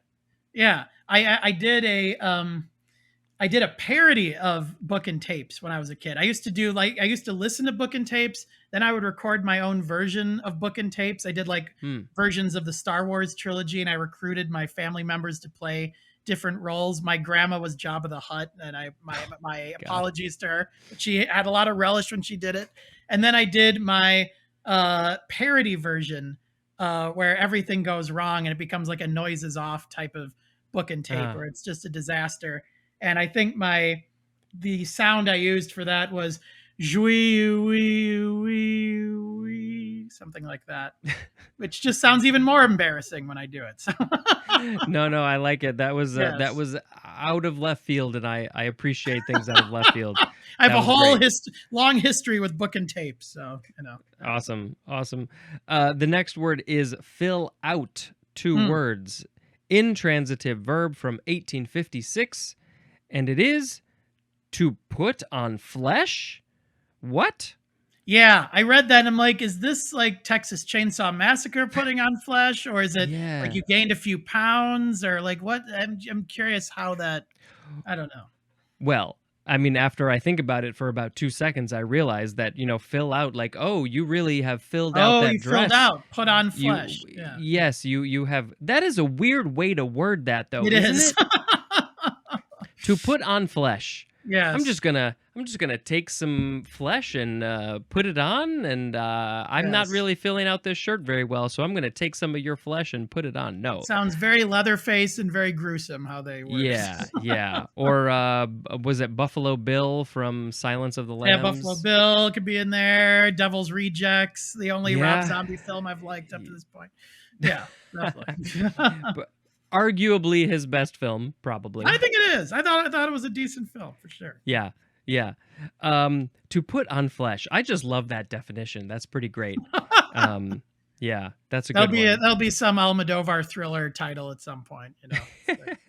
Yeah. Who knows? Oh, okay. Sequel to The Skin I Live In or something. Yeah. Yeah. Or what's that movie, Under the Skin? There's Under the Skin as well. Yeah. Yeah. Brilliant film. Okay. I'm going to make the sound effect. I'm going to go. The Much next better. word, it's fill up. 2 words with a hyphen. Noun from 1853. Hmm. This is an action or instance of filling up something like a gas tank. You got to go to the filling station to get a fill up. Back in the day, you would ask the attendant to fill up. Hey, fill her up. Give me a fill up. Because people couldn't do it themselves. I don't know why they did it that way. Yes. I This want to. actually then, since you keep going back to the filling station, I have to mention the great set piece in Hitchcock's The Birds, where, Yeah. some guy decides to fill up his car and stupidly light a cigar, and there's, gas flowing, and it's just not going to end well. You can just tell it's not going to end well. And then there's this great God's eye view of the carnage with the birds starting to swoop down. And, it's unbelievable looking back at what matte paintings could do, how you could get an incredible painter to do a convincing enough background where your eye just accepts it. And I still look at films, certainly from that era of the 60s. Peter Ellenshaw was the master with Mary Poppins. There's certain Mm, um, shots of London that he painted and then had little pinpricks of light coming through. It looks like, the lights are turning on in the houses that like move me to tears because they're that gorgeous. Um, yeah. yeah, I love matte paintings. That's all I can say. I really really appreciate those practical effects that like Yeah. it forced people to really try to figure out a way to do this in the physical world, to do things that weren't possible before all this digital stuff came And they around. age so much better than the majority of computer effects. They really do. So Yeah. much better. And the best computer effects are the ones that are informed by the human being behind it. That's why Gollum is still the best CGI Mm, character because of all the facial nuance they could capture from Andy Serkis. Whereas mhm. you look at the Dead Eyes and the Zemeckis stuff, and it just doesn't hold up as well. Yeah. Well, you mentioned the birds. We Sharon and I have been watching this little series on Shudder called Horror's Greatest, and the new Mm. episode that just came out that we watched is about animal attack movies. Ah, And of course, they mentioned the birds in there, and that's a movie that I saw when I was a kid, but yeah. have not seen since. So that's probably worth a rewatch. And you mentioning a gas station in a filling station in that movie reminded me of when in Zoolander when they go to get a fill up at the filling station, That's and right. that sort of takes it to a whole other level. That's a classic scene. Oh yes, that's another film that just people sort of scoffed at when it came out, but had such a Yeah, following. It's become a real like cult classic in a way. for sure, for sure. Okay, can you please make a sound effect? Anything? Uh, and action. There, that's the sound Perfect. effect. Yeah. The next word is filly, Filly, Hmm. noun from the 15th century. Number 1 is a young female horse, usually of less than 4 years. Never would have known. That's another thing you're teaching me right now. You haven't heard of that one? No. I mean, I've heard I of don't think fillies in so. relation to No, horses, but I don't know if I could have said specifically what kind of Philly. horse. Yeah, yeah. But also, we have number 2, a young woman, and the synonym is girl. So not sure how I feel about calling humans a filly, but that is what sometimes people do. I know. I feel only comfortable calling people that if they're from Philadelphia or something. It's Yeah, right. I don't know. Um, we do have a little bit of etymology here, though. It is from the Old English fola, which means foal, which Hmm. is, I think, like a young horse. And so I think Full, I that they do know. just, Full, I have. Yes. Yeah. yeah. So I think that they just took that and changed it for the young female horse specifically. Yeah. Oh, that's Are fascinating. are there any fillies in movies that you can think of specifically? Well, it's because we're on the Hitchcock, Yeah. bent now. His last truly great film, in my opinion, even though it's flawed. I mean, no film is 100% perfect, but I think this is his last real masterwork. Was the film he did right after The Birds called Marnie, from 1964, and there's a absolutely shattering scene with the young woman Marnie on her. I'm not sure if it's a young horse, but it's like the horse she grew up with, Mhm. and the horse gets injured and she has to put it out of its misery. And scenes like that are just really rough. And even Yeah. though, and it's not graphic, it's just, again, the way what Hitchcock did that was so masterful is he would make you think you're seeing more than you really are. That's certainly Mhm. true in the Mhm. shower scene in Psycho. You don't really Yeah. see the violence, and yet you feel it because of how he's angled it, how he's framed it, how he's edited it. And so you just feel, even though it's not even in focus when the horse, gets shot, you feel the impact of it because it's so devastating. Yeah. That Not to bring the shower s spirits down, but yeah. No, but I mean, that's sometimes that happens here on the dictionary. Hmm. That shower scene is so interesting in that way because it's true that when people saw it, they said, "I literally saw the knife go into her body," and Yeah. you never once see that. And I don't even think that you see blood until you see the blood go down the The drain, which blood on was the, literally yes. just chocolate syrup. Yes. Yes. There's a really fabulous film. I know I'm going to say the title wrong. It's something like 7852 or something. It's about Mm. it's entirely about the shower scene in Psycho. Oh, And they break it down so completely. Yeah, 78/52. That's what it's called. It's a great okay. documentary. And what I realized while watching it again and again and again, I'm not even sure if they mentioned this in the film, is that there is a shot of Marion Crane, Janet Leigh, or her body double, clinging onto, it's a close up of her hand clinging onto the shower curtain. And as her fist is clenching, you look in the background out of focus, and you pretty much see her bare breasts in that shot, Oh, which interesting. is nudity that wouldn't have been deliberate, I don't think. But it also doesn't make sense because you see a side shot of what appears to be the knife plunging directly into her chest. And it's, again, the genius of how he shot that scene, that a detail like that just completely glazes over you entirely, because it basically, in that shot, it basically shows the fallacy of the whole thing right there. Like, her body's totally untouched. There's no wounds visible, and yet it's Yeah. all in our heads that it happened.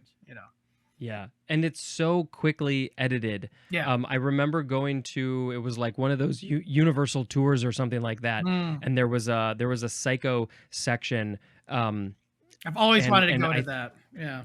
they had like a shower set up with cameras or something all around the shower to show all of the different angles that they used for all of the different shots and it was like, I don't know, Mm. 50 to 100 different camera shots, Yeah. angles pointing into the shower, and that was so fascinating to see it in a physical way. Yes. Yeah, so If genius. there's any single scene that you can just point to and say that changed cinema, that's Mm, scene right there. Yeah. that was a big one. You say the shower scene, and everybody knows what you're talking about. Exactly. Exactly. Okay, I'm gonna make a sound effect. We now have the word film. Yes. Film. It's the Fabulous. first form. At long last. Uh, finally. Let's see. Some Southern people like to say "film" with no L sound. Is that included Just in the dictionary? They it does say that. It specify does that? say That's so that. interesting. Yeah. Yeah, yeah. We got to get all of the information out as much as possible. This is a word from before the 12th century. Number 1A, not related to movies. A thin skin or membranous covering. Mm. And the synonym is a word that I don't know. It's pellicle. So I, Mm. of course, immediately think of like film on milk or something like Yes. that. If you let your milk Exactly. sit out for too long, you're going to get a film. Yes. Or it could be the film of Vaseline they used to put on the lens when they would give a close up of an actress, right? It's like you don't want to see any wrinkles or anything. You want it to look totally smooth. And now when you watch films, if it's not done right, it just sticks out like a sore thumb. Where it's like everything's crystal clear, and then you get that Hmm. Vaseline shot, and it's all of a sudden it breaks you out of the It's kind of jarring. Yeah, Yeah. yeah. But it is cool to see in those old movies, like, oh, they did something there, They and did, and sometimes it looks cool. yeah, If it's done well, it's really nice. Yeah. yeah, yeah. The film on the lens, and then like, oh, now I gotta clean my lens because you put Vaseline on it. What? Come I on. I know. hope that they use some sort of like filter. I don't know, something. Oh, I'm sure they do. Uh, 1B. This is an abnormal growth on or in the eye. Oof. Yeah. Don't. Yeah. But it relates to the Gross. eye watching films. I guess, there's some Yeah. connection Yeah. there. Yeah. Or the Salvador Dali film Un Chien d'Alou, Yes, where exactly. they Where cut it that looks like eye this woman's open. eyes being slit, but it's really a pig's eye or something. I don't know. Yeah, Yeah, pig, goat, something that like is that.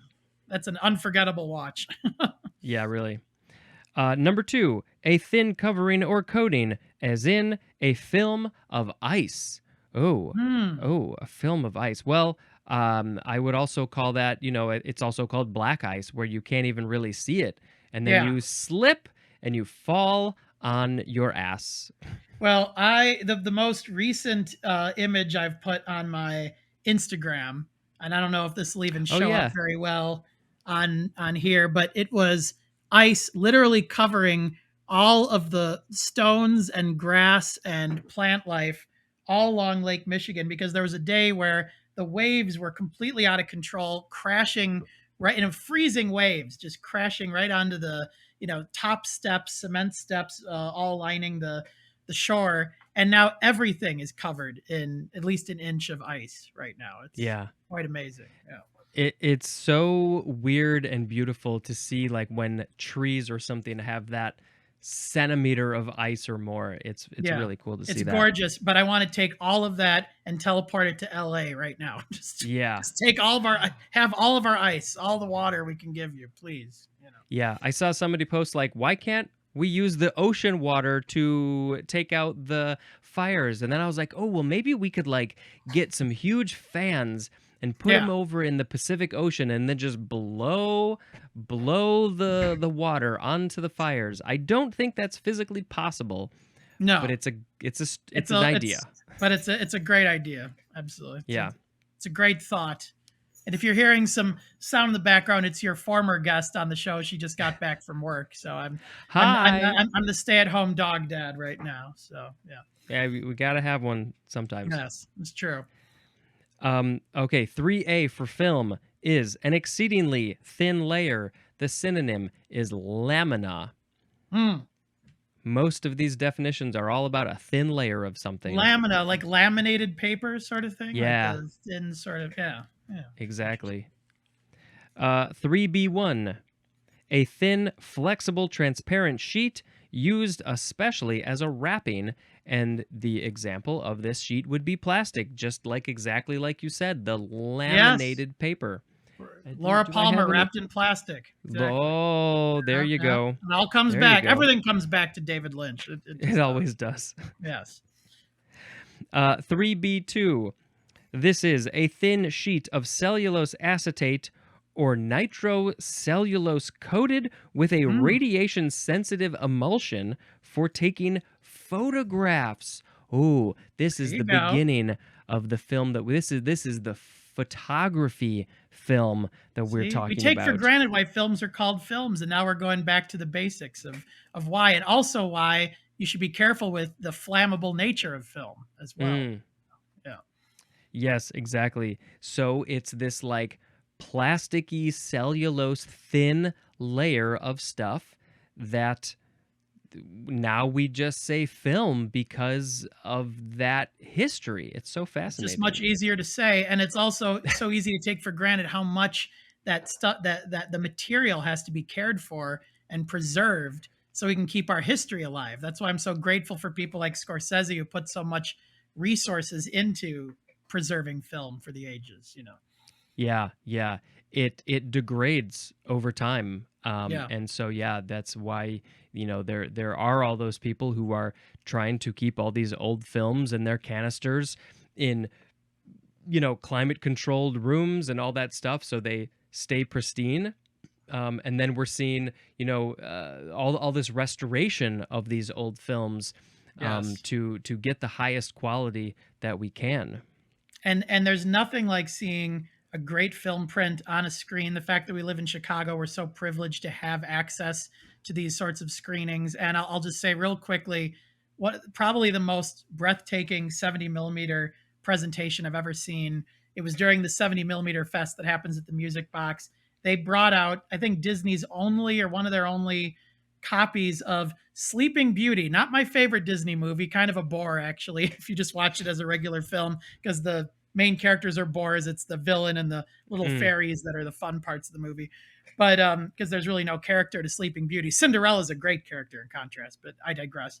But it was like the first Disney release that was in widescreen. It was gorgeous compositions, and they had a 70 millimeter print of Sleeping Beauty that they showed. It was a few years ago. And what I didn't realize until the gentleman who introduced it gave this context is he said when Disney digitizes their animated films, they take out the brush strokes of the animation.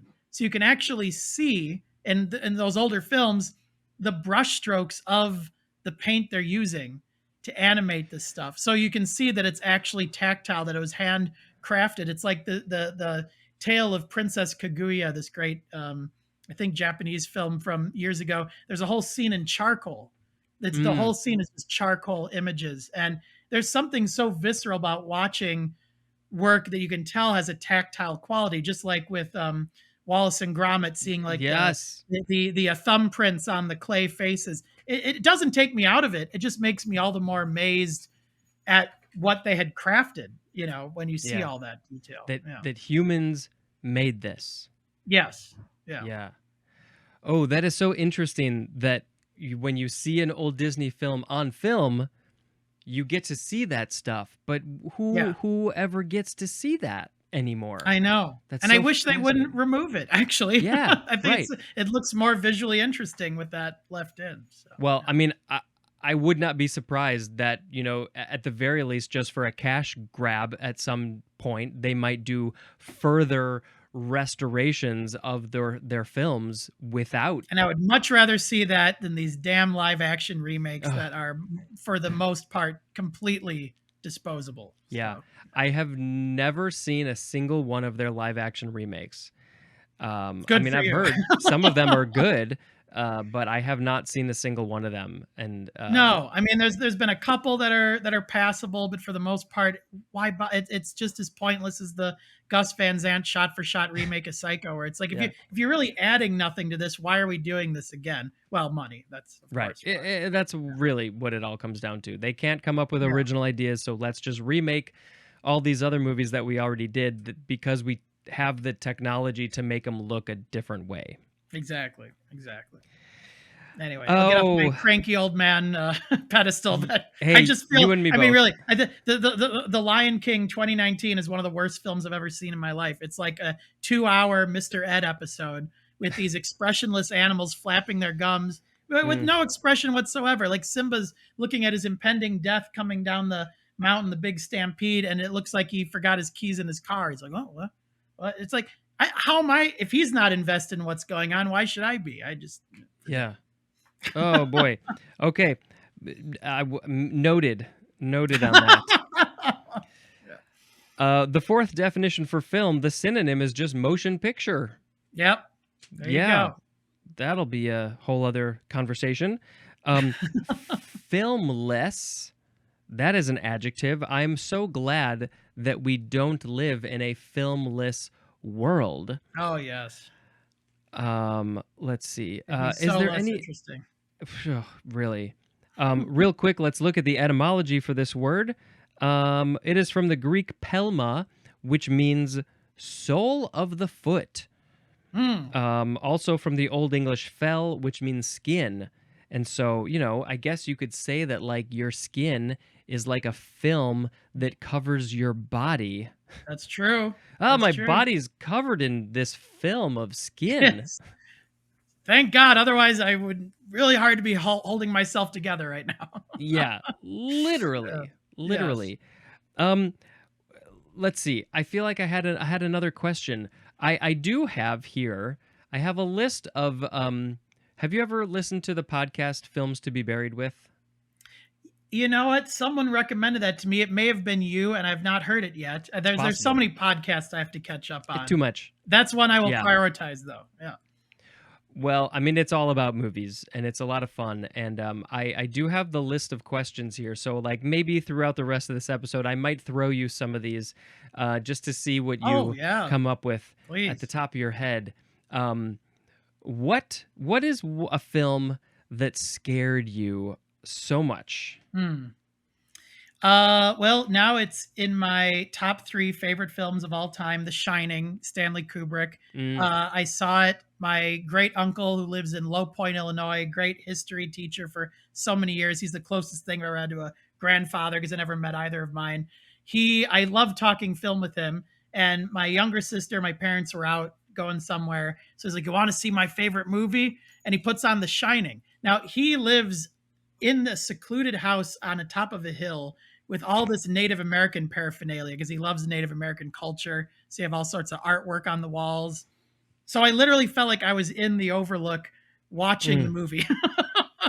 And every once in a while I'll be like, "No, Matt, you might not want to look at the screen." Like he's like, cover your eyes at this part and that part, which is of course even worse as a kid because you cover your eyes and then you just think of what unimaginable horror is mm, unfolding on the screen.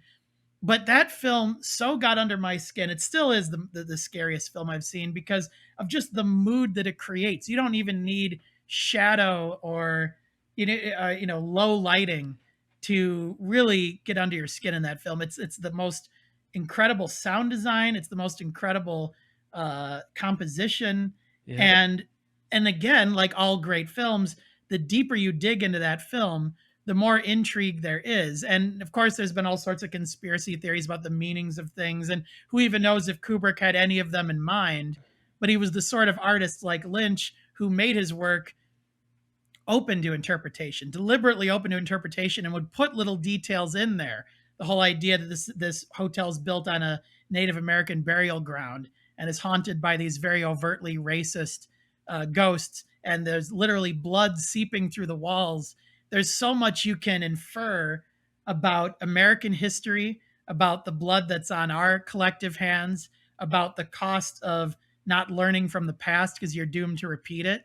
I mean, there's just an incredible amount of depth to that film. So the more I see it, the more I see, you know. Mm, yeah. But Oh, that one scared the hell out of me. that's a I good actually one. bought it on VHS after I saw it, but I couldn't sleep in the same room as the VHS tape because Jack Nicholson's crazed face scared the hell out of me. Now it's so beloved. I have a recreation of the face right here Oh. on my that we literally found it just like some like thrift shop. But I couldn't even, and then eventually I just like got rid of the VHS and sold it at like a garage sale, and then didn't buy the disc until many years later. So That's funny. Oh yeah, there's a lot to be said about that movie. You, it's interesting because it's a very bright movie. A lot of it yeah, is like physically just very bright, and so yeah, like you said, you don't need it to be very dark to be yeah, creepy and scary. Oh yes. yeah. Um, okay, let's go on to the second form of film. Mm, This is a verb from 1602, starting with transitive. Number mm, one, to cover with or as if with a film. mm. We're still in Uh, that n- filmy texture. yeah, Yeah, which is largely kind of gross, I think. which they did a brilliant job visualizing in The Substance. I thought it was a film Oh, that it was a film that was just to me a great audience experience. Seeing that in a yeah. big theater of people squirming, not knowing what the hell is going to happen next, and then some of the best body morphing horror I've seen since Carpenter's The Thing. I thought Mm-hmm. really fantastic. Ooh, yes, we love that movie very much. Yes. Number two, to make a motion picture of or from, as in film a scene. Film Ah, a scene. Did you ever get into making your own films? Did you go to school to study film? What did you ever film a scene? I knew that I would have to in some way have a job that wasn't related to film. I wasn't sure exactly what. Of course, I had dreams of making my own films. I had a friend who went to Columbia when it was a few years ahead of me. He was the guy who got me involved in drama club. That was like my artistic outlet in high school. I always acted on stage. I loved that. Um, but film was always calling to me, and so I went to Columbia College in Chicago. I had a general film major, and what was great is I could go through the whole film core. I could do everything. I could film my own stuff. I could edit my own stuff. I could write it, whatever. And by doing every part of the process, and we actually shot on film. We were one of the last classes to shoot on actual film, cut it with a razor blade, splice it Mm-hmm. together with tape. You can hold what you've created in your hands. It was a really profound thing. But I realized while doing that what I loved the most was screenwriting and editing, because it worked on the same part of my brain. It was all about gauging the rhythm of a scene, like how much to say, what not to say. I got so excited when a film would cut to black at like the perfect moment. One example is The Wrestler with Mickey Rourke. The final cut to black in that film is one of the most profoundly moving I've ever seen. That's the stuff that's what got me into film. So I love making films. I made like shorts in college. You can find on my Facebook page this mortifying footage of my sister. I would always make her star in my films. I'd always like give her ridiculous things to do. And eventually she's like, all right, I want to turn the tables. I want to make you do some silly stuff. So she filmed her own adaptation of, we're a big Harry Potter fans. So it was a Harry Potter and the Sorcerer's Stone. And I was playing all the characters, and we had no editing software. So I had to literally put on a costume, do a shot, take off the costume, put on another costume, do the next. I just had to keep going back and forth.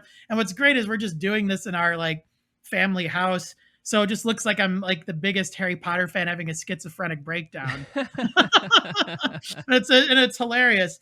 But no, I haven't done like any really big films outside of that. Like I done like some documentaries, short documentaries, like involving my family. But if I ever got into making my own films, it would be somewhere in the screenwriting, editing front, I think. Mm-hmm, mm-hmm. That's so cool to hear. We have a similar history, sort of.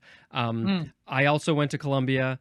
I didn't end up graduating from there, but I was mostly focused on animation, but I did take a couple of film classes and a couple of animation classes. They had a good animation department when I went there. I remember that. Yeah. And I'm a little bit older than you, but not by much. So yeah, we were also filming on 16 millimeter film, and the Bolexes, the hand cranking Bolexes. Yeah.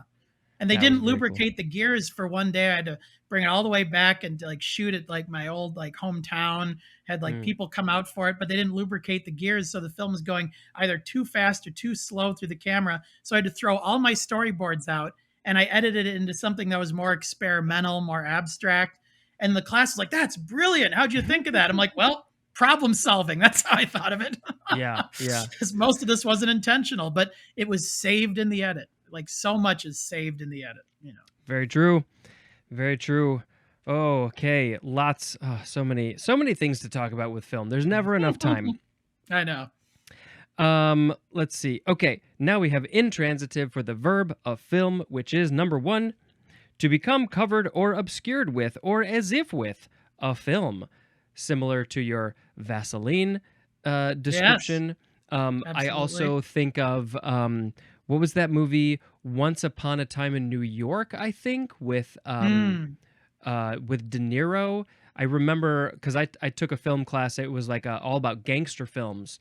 Oh, and yes. The teacher was talking about how like this at is the that end, epic he was in that was like about 4 hours or something, right? Yes. Once Upon a Time in America, which I still have yet to one. see. I almost got to see it on the Criterion Channel. I just didn't have the time, but that's one I still have to prioritize for sure. But I remember the teacher talking about how like what's the meaning of this there's like this sort of gauzy lacy material in front of his face at a certain point, and so that's sort of the first thing I thought of like a film in front of this person's face. No, it's fabulous when you start thinking of how they filter certain scenes. What is that added texture meant to be?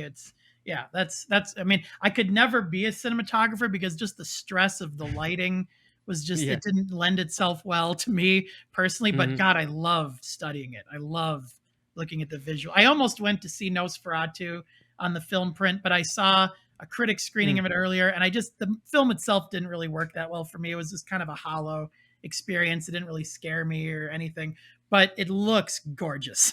It really For does. some films, Yeah. I almost went to see it again just to see it on a film print. So who knows? Maybe if it comes back, I'll do it. Yeah. Yeah, that's sort of what we took from it as well, is like amazing acting, beautiful to look at.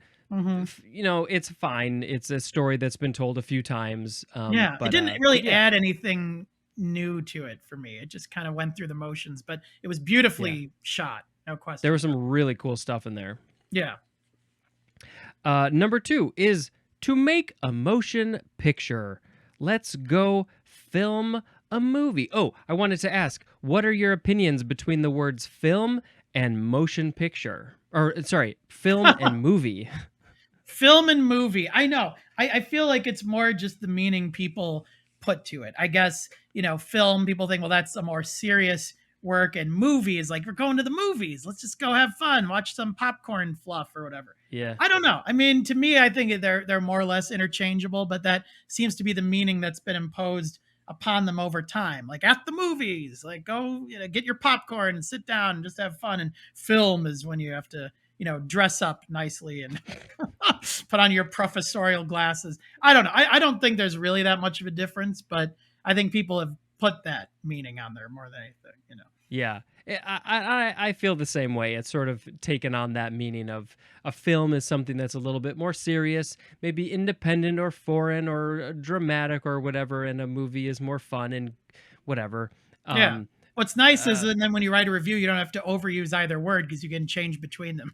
yeah, So you're yeah. not saying film every 2 seconds. Yeah. Right, exactly. It's the same thing. Yeah. Uh, Picture. You can film also say picture. The picture. picture We're going works. to the Yeah. Yeah. pictures. That's right. The That's right. the moving pictures. Yes.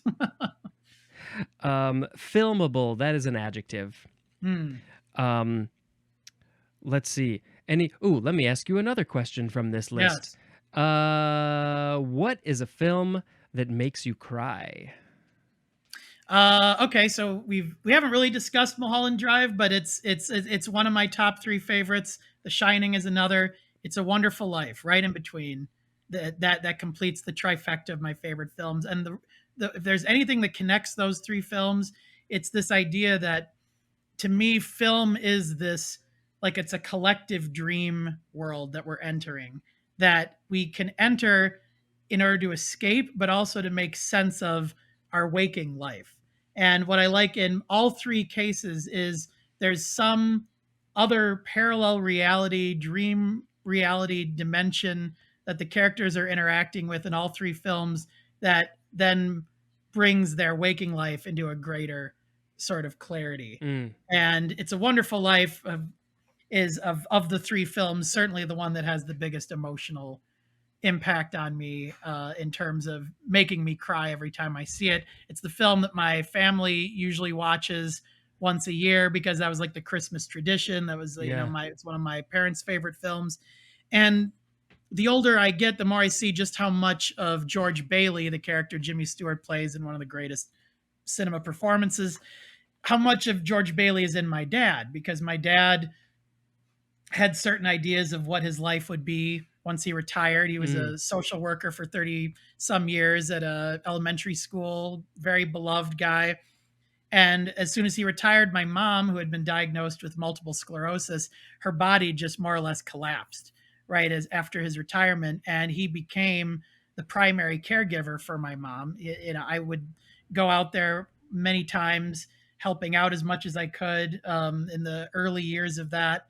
And his life had not become at all what he was picturing it to be. He thought that once he worked all his life, then he'd have time, they can go travel and do what they want, and that just hasn't been the case for either of them. But he's put so much good energy into the world that I feel that it's attracted. He's someone who doesn't like to ask for help. He really doesn't like to ask for help, and yet once he's been able to allow himself to ask. We have big families. Each of my parents come from big families, and there's also a great caregiving network that he's been able to tap into.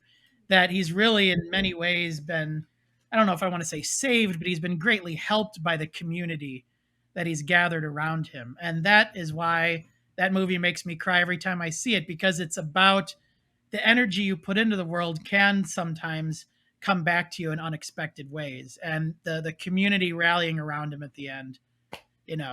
I think Roger Ebert said, "I never cry at sad scenes; I cry at happy ones," Same. and that's what it does for me every time. Yeah, yeah. I feel the same way. It's the happy ones that really get to me. And we just watched that at the Music Box not that Yeah, long ago. And yep, ever since a certain point in my life, that movie in general, but that scene especially, just yes, friggin' it gets hits me. harder every year. Yeah, yeah. And same, it's one of my dad's favorite movies, and we would watch it every year around the holidays.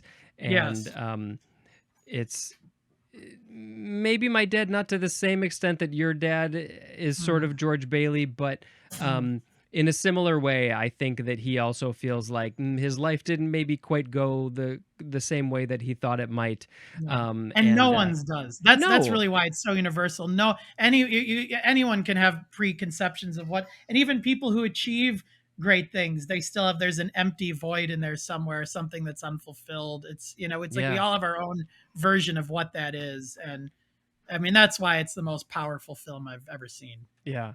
And geez, it's going to be hard not to think about your dad the next time I see that, because that's heartbreaking. I mean, but it's heartbreaking in the sense that he didn't get to live the life that he thought he would, like most people, but Hmm. but also like I just can't help but think of, like, similar to George Bailey, that all the good that he's Yeah. doing, that if he weren't ever born, if he never existed, how the world would be different, how the people in Yes. his life would be different. You would not exist. Your Yeah. mother would not be getting all the help that she's getting. So yeah, it's just like Yes. it makes you think about all of the trickle down things Yes. from that. Think of Ah, all the lives that are being saved right now by the underpaid firefighters, some of whom are apparently incarcerated, putting out those fires right now. yeah, I mean, yeah, there's exactly. endless examples around the world at any given moment of, if that person wasn't there, it's like thinking of us as a big puzzle. You take one out, the whole thing collapses. And It's we're all very so powerful. connected. Yes. Yeah. Oh man. Okay. Even that monkey, if you took him out, I would feel there's something missing from the frame, So It's very true. It's very true. We're it's very true. balanced. Not really. I think we're this way, it's but it's not exactly Wes Anderson. You need no. like the parrot on the other side, but Yeah. I like it. I like that it's just in that one corner. Someday my setup here will be even better. Um I no, believe me, I love it. I think it's great. All I have is just my boring video shelf. oh, but I could probably find like a Kermit puppet to put here to better balance it there you out. go. There you go. Yeah. Can you please make a sound effect? Let's see. You can go back to the chimes Uh, or anything. yeah, I'm gonna do a different one. All Hey, right. Abbott! That's Lou Costello. I watched a lot of Abbott and Costello growing up. Nice. Mostly Abbott and Costello Meet Frankenstein, which is the best one for sure of their Third movies. base. Yeah, third base, and of course, Who's on First? I used to perform to Cub Scout troops, and I would like fall on the floor at the end to get applause. Oh my god. Of course, I was always Costello. That's the fun role. Yeah. That sketch is so, I don't even know if you can call it a sketch, but it is so amazing. If Oh, you it's one of the greatest oh, comedy routines of all time. so Yeah. good. Our next word is film badge. 2 words. Noun from Oh yeah, this is a weird one. 1945. Yeah. This is a small pack of sensitive photographic film worn as a badge for indicating exposure to radiation. Never heard that in a million years. Yeah. Yeah.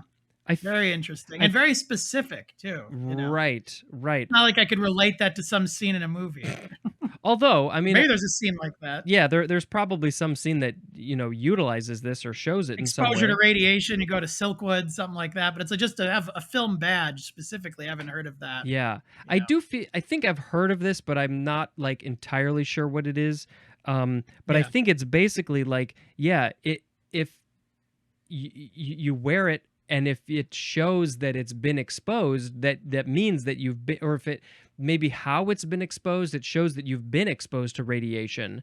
And they were like, how are we going to physically show this? How are we going to know if you've been near radiation? Well, That's film. right. Film is a way. Yeah. Exactly. Um, So yeah, maybe I'll put a link in the show notes for Film Badge. Yeah, why not? Interesting Absolutely. stuff. Along with my links, for sure. Yeah. Okay. Next we have filmdom. Filmdom, noun from 1914. It is the motion picture industry, just the whole industry of making movies, all the way back from 1914. Is I might have used that word in my writing once or twice, but yeah, it's usually more in kind of a folksy, like old school idea. Filmed them, the best in all of filmed. I don't know. I right. mean, maybe I haven't used it, but I've certainly heard it. Yeah, For yeah. sure. Definitely not a word that is getting used much these days. No, Probably, definitely not. early 1900s maybe was more when it was getting Since used. our whole understanding of film shifts over, it's like, well, what is film now? Yeah, It's meant so many different things now. so much bigger than it used to be. Yes, and Um so many different ways of consuming it too. yeah. Yeah, It's a little overwhelming. It's a little overwhelming, I got to say. yeah. Let's do another question. What is a movie that you love but other people don't like so much? I'm sure they exist. I mean, I know. Okay, here's one example. Mary Poppins Returns Ah, okay. was a film not a lot of people liked. It seems. I was very psyched for it because I heard that Dick Van Dyke was going to be in the film, reprising his role as the banker, where he's pretty much Oh unrecognizable in the yeah. first film. But he was going to come back playing the banker's son or something. But basically, he grew into the role because he was a young man in the original, and the original is the greatest Disney film of all time. It's impossible for it to be matched, I think, for many, many reasons. So I knew that it was impossible to match it. I wasn't expecting the film to do that, but what I liked that the film did is that it wasn't trying to just do some standard remake. I felt it was trying to do enough of its own version. It was more of an homage, I felt. And that we had seen so many of the goddamn, pardon my French, remakes, animated remake, live action remakes to their animated classics. I like this felt like it was more honoring the original and Mm, not trying to replace the original. And I like that they went through the trouble of getting some of the old Disney animators to come in, do some hand drawn cool. animation, have some wonderful dance sequences. Dick Van Dyke, when he shows up, does not disappoint. He's worth the price of admission. I really enjoyed it. But I think I also, there was some health issues going on in my family at the time. It was a bit of a fraught moment in my life. And I think I needed that light and Mm, escapism. And when I saw it at the preview screening, the audience applauded and it was very warmly received. And it was a great moment. But I think a lot of people saw it and they just were like, no, don't even go there. Don't even try to, come anywhere near the original. But I thought they did it right. I thought they did it by honoring the film, not pretending to be the film. And I thought that was better than The Lion King literally just mm. using the exact same storyboards and dialogue and songs and like why? Just Yeah. why? Why? So The Mary Poppins Returns is one that I have not seen before, and so I remember there was all this hype about it when it was getting ready to come out, and then mhm. I feel like it sort of just dropped off when the movie came out. So it's Yeah. good to hear a good review from it about it. Um, I really enjoyed it. I mean, maybe I'm sure I might have like oversold it perhaps when it came out just because I was so enthusiastic about a film attempting this. But I thought the extent to which it worked and that Emily Blunt was wonderful in the lead role. Again, not trying to replicate Julie Andrews because no one can replicate yeah, Julie Andrews. I thought the whole thing was just done in a very kind of respectful but fun and original enough way where I enjoyed it. It was kind of like what Force Awakens was. Like it's very much paying homage to the original trilogy, but showing you can also make a film that is as fun as or about as fun as the original trilogy. Like Star Wars can be fun again. It doesn't always have to be ponderous. That's more or less what yeah. I thought it was. Yeah. All right, I'll have to check that out at some point then. Okay, Not a must see, but I yeah, liked it. worth a watch. Um, Yes. can you please make a sound effect? Let's see. Oh, see, I'm overthinking it now. I'll just do the chimes. Zing, there. Perfect. It's much easier that way. I can smell the dinner cooking in the other room, so Yeah. I can't spend too much time. Well, yeah, we'll thinking get through these last ones quickly. Oh, We've yeah, got yeah. film goer, one word, noun from 1919. It is one who frequently attends films. You and I are I love both. that it's been around since 1919. Yeah. That's so interesting. Yeah. And we both are that. No question about it. We definitely are. Sharon and I have that AMC A-list account because it's you only have to see like 2 movies a month to make it worth it, and you can see up to 3 movies a week with your monthly fee. Really? Yeah. It's honestly, they're losing money on us. Into. Yeah. When I'm not getting the press screenings anymore, I should look into that. Yeah. Yeah. I hate supporting one of those huge movie corporations. I know. Kind of. I know.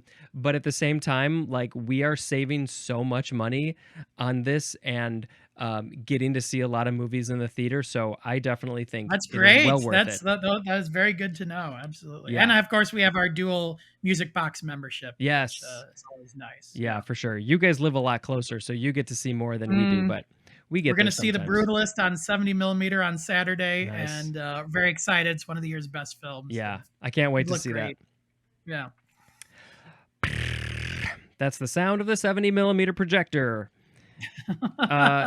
Okay, next we have filmic. Adjective from circa 1930. It is of, relating to, or resembling motion pictures. Filmically. I think I have used this word when something feels filmic, when it feels like it has the texture of film. And that's why it's so hard to define film now, because there's so many different, I mean, not just the limited series that we're getting, but it's, Rebecca's having me binge with her right now, Peaky Blinders. Okay. Which I think I tried to watch like on a regular basis, but it was so intense. I was like, I just don't know if it's not really a show I can binge easily. It's brilliantly done. But now that she wants to catch up in time for the movie that's apparently going to be coming out, there's going to be a movie spinoff. Now I'm actually like, okay, we need to start, watching the rest of this. And it's completely filmic. The way they shoot that, it's like you're watching, like, every season is like a 6-hour film, basically. Wow, that's pretty cool. I mean, I'm aware of it, but I don't really know the show, so it's a stunning show. It's Stephen Knight wrote the entire show. He wrote Locke with Tom Hardy, where he's just in a car for 90 minutes. Oh, yeah. Like, he's a fantastic writer. Really, really terrific family crime drama. Certain echoes of Godfather and all that sort of stuff. And that's Sopranos. awesome. Yeah. But with really cool hats, the kind of hats that I like, that you can hide a lot of stuff under. There you go. You can put in your snacks or your popcorn in there. Nice. Yes, exactly. Sound effect from you. Oh gosh. They're very quick. Rainbow connection. There you go. There you go. A little Kermit. Why not? Love it. Next we have film land.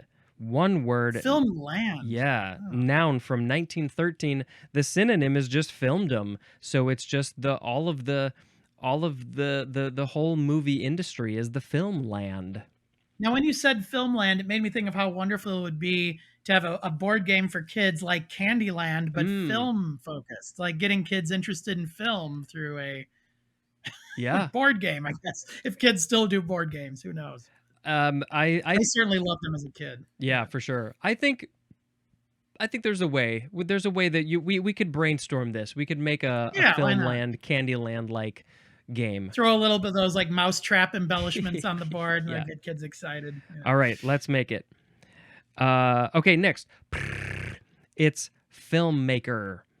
Noun from 1908. One who makes motion pictures. Yes. Recently, we were in Paris with my parents because they had never been there before, and we really wanted to take my dad to see Monet's Gardens, which are outside of Paris. And my dad and can't even imagine. It's so beautiful out there.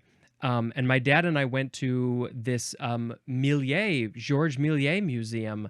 And it talks about his history, of course, but it also it's like all of the stuff that started film, and he was like the first real filmmaker. I feel like Yeah. he took Yeah. it to the next level with special effects and Yeah. like it was amazing. He was a true filmmaker for sure. I couldn't agree more. And one of my favorite 3D movie going Mm, experiences was seeing Martin Scorsese's Hugo, Hugo yeah. there, because they would show clips from the Méliès films in 3D, which normally you're like, well, don't put it through a filter where it doesn't exist, but they clearly put so much care into that, where the images were really popping out at you, and just you see like something like a trip to the moon with some Mm, 3D enhancements. I thought that was magic, and I'm sure introduced some kids or inspired some younger viewers to explore film more. yeah, yeah, I hope so.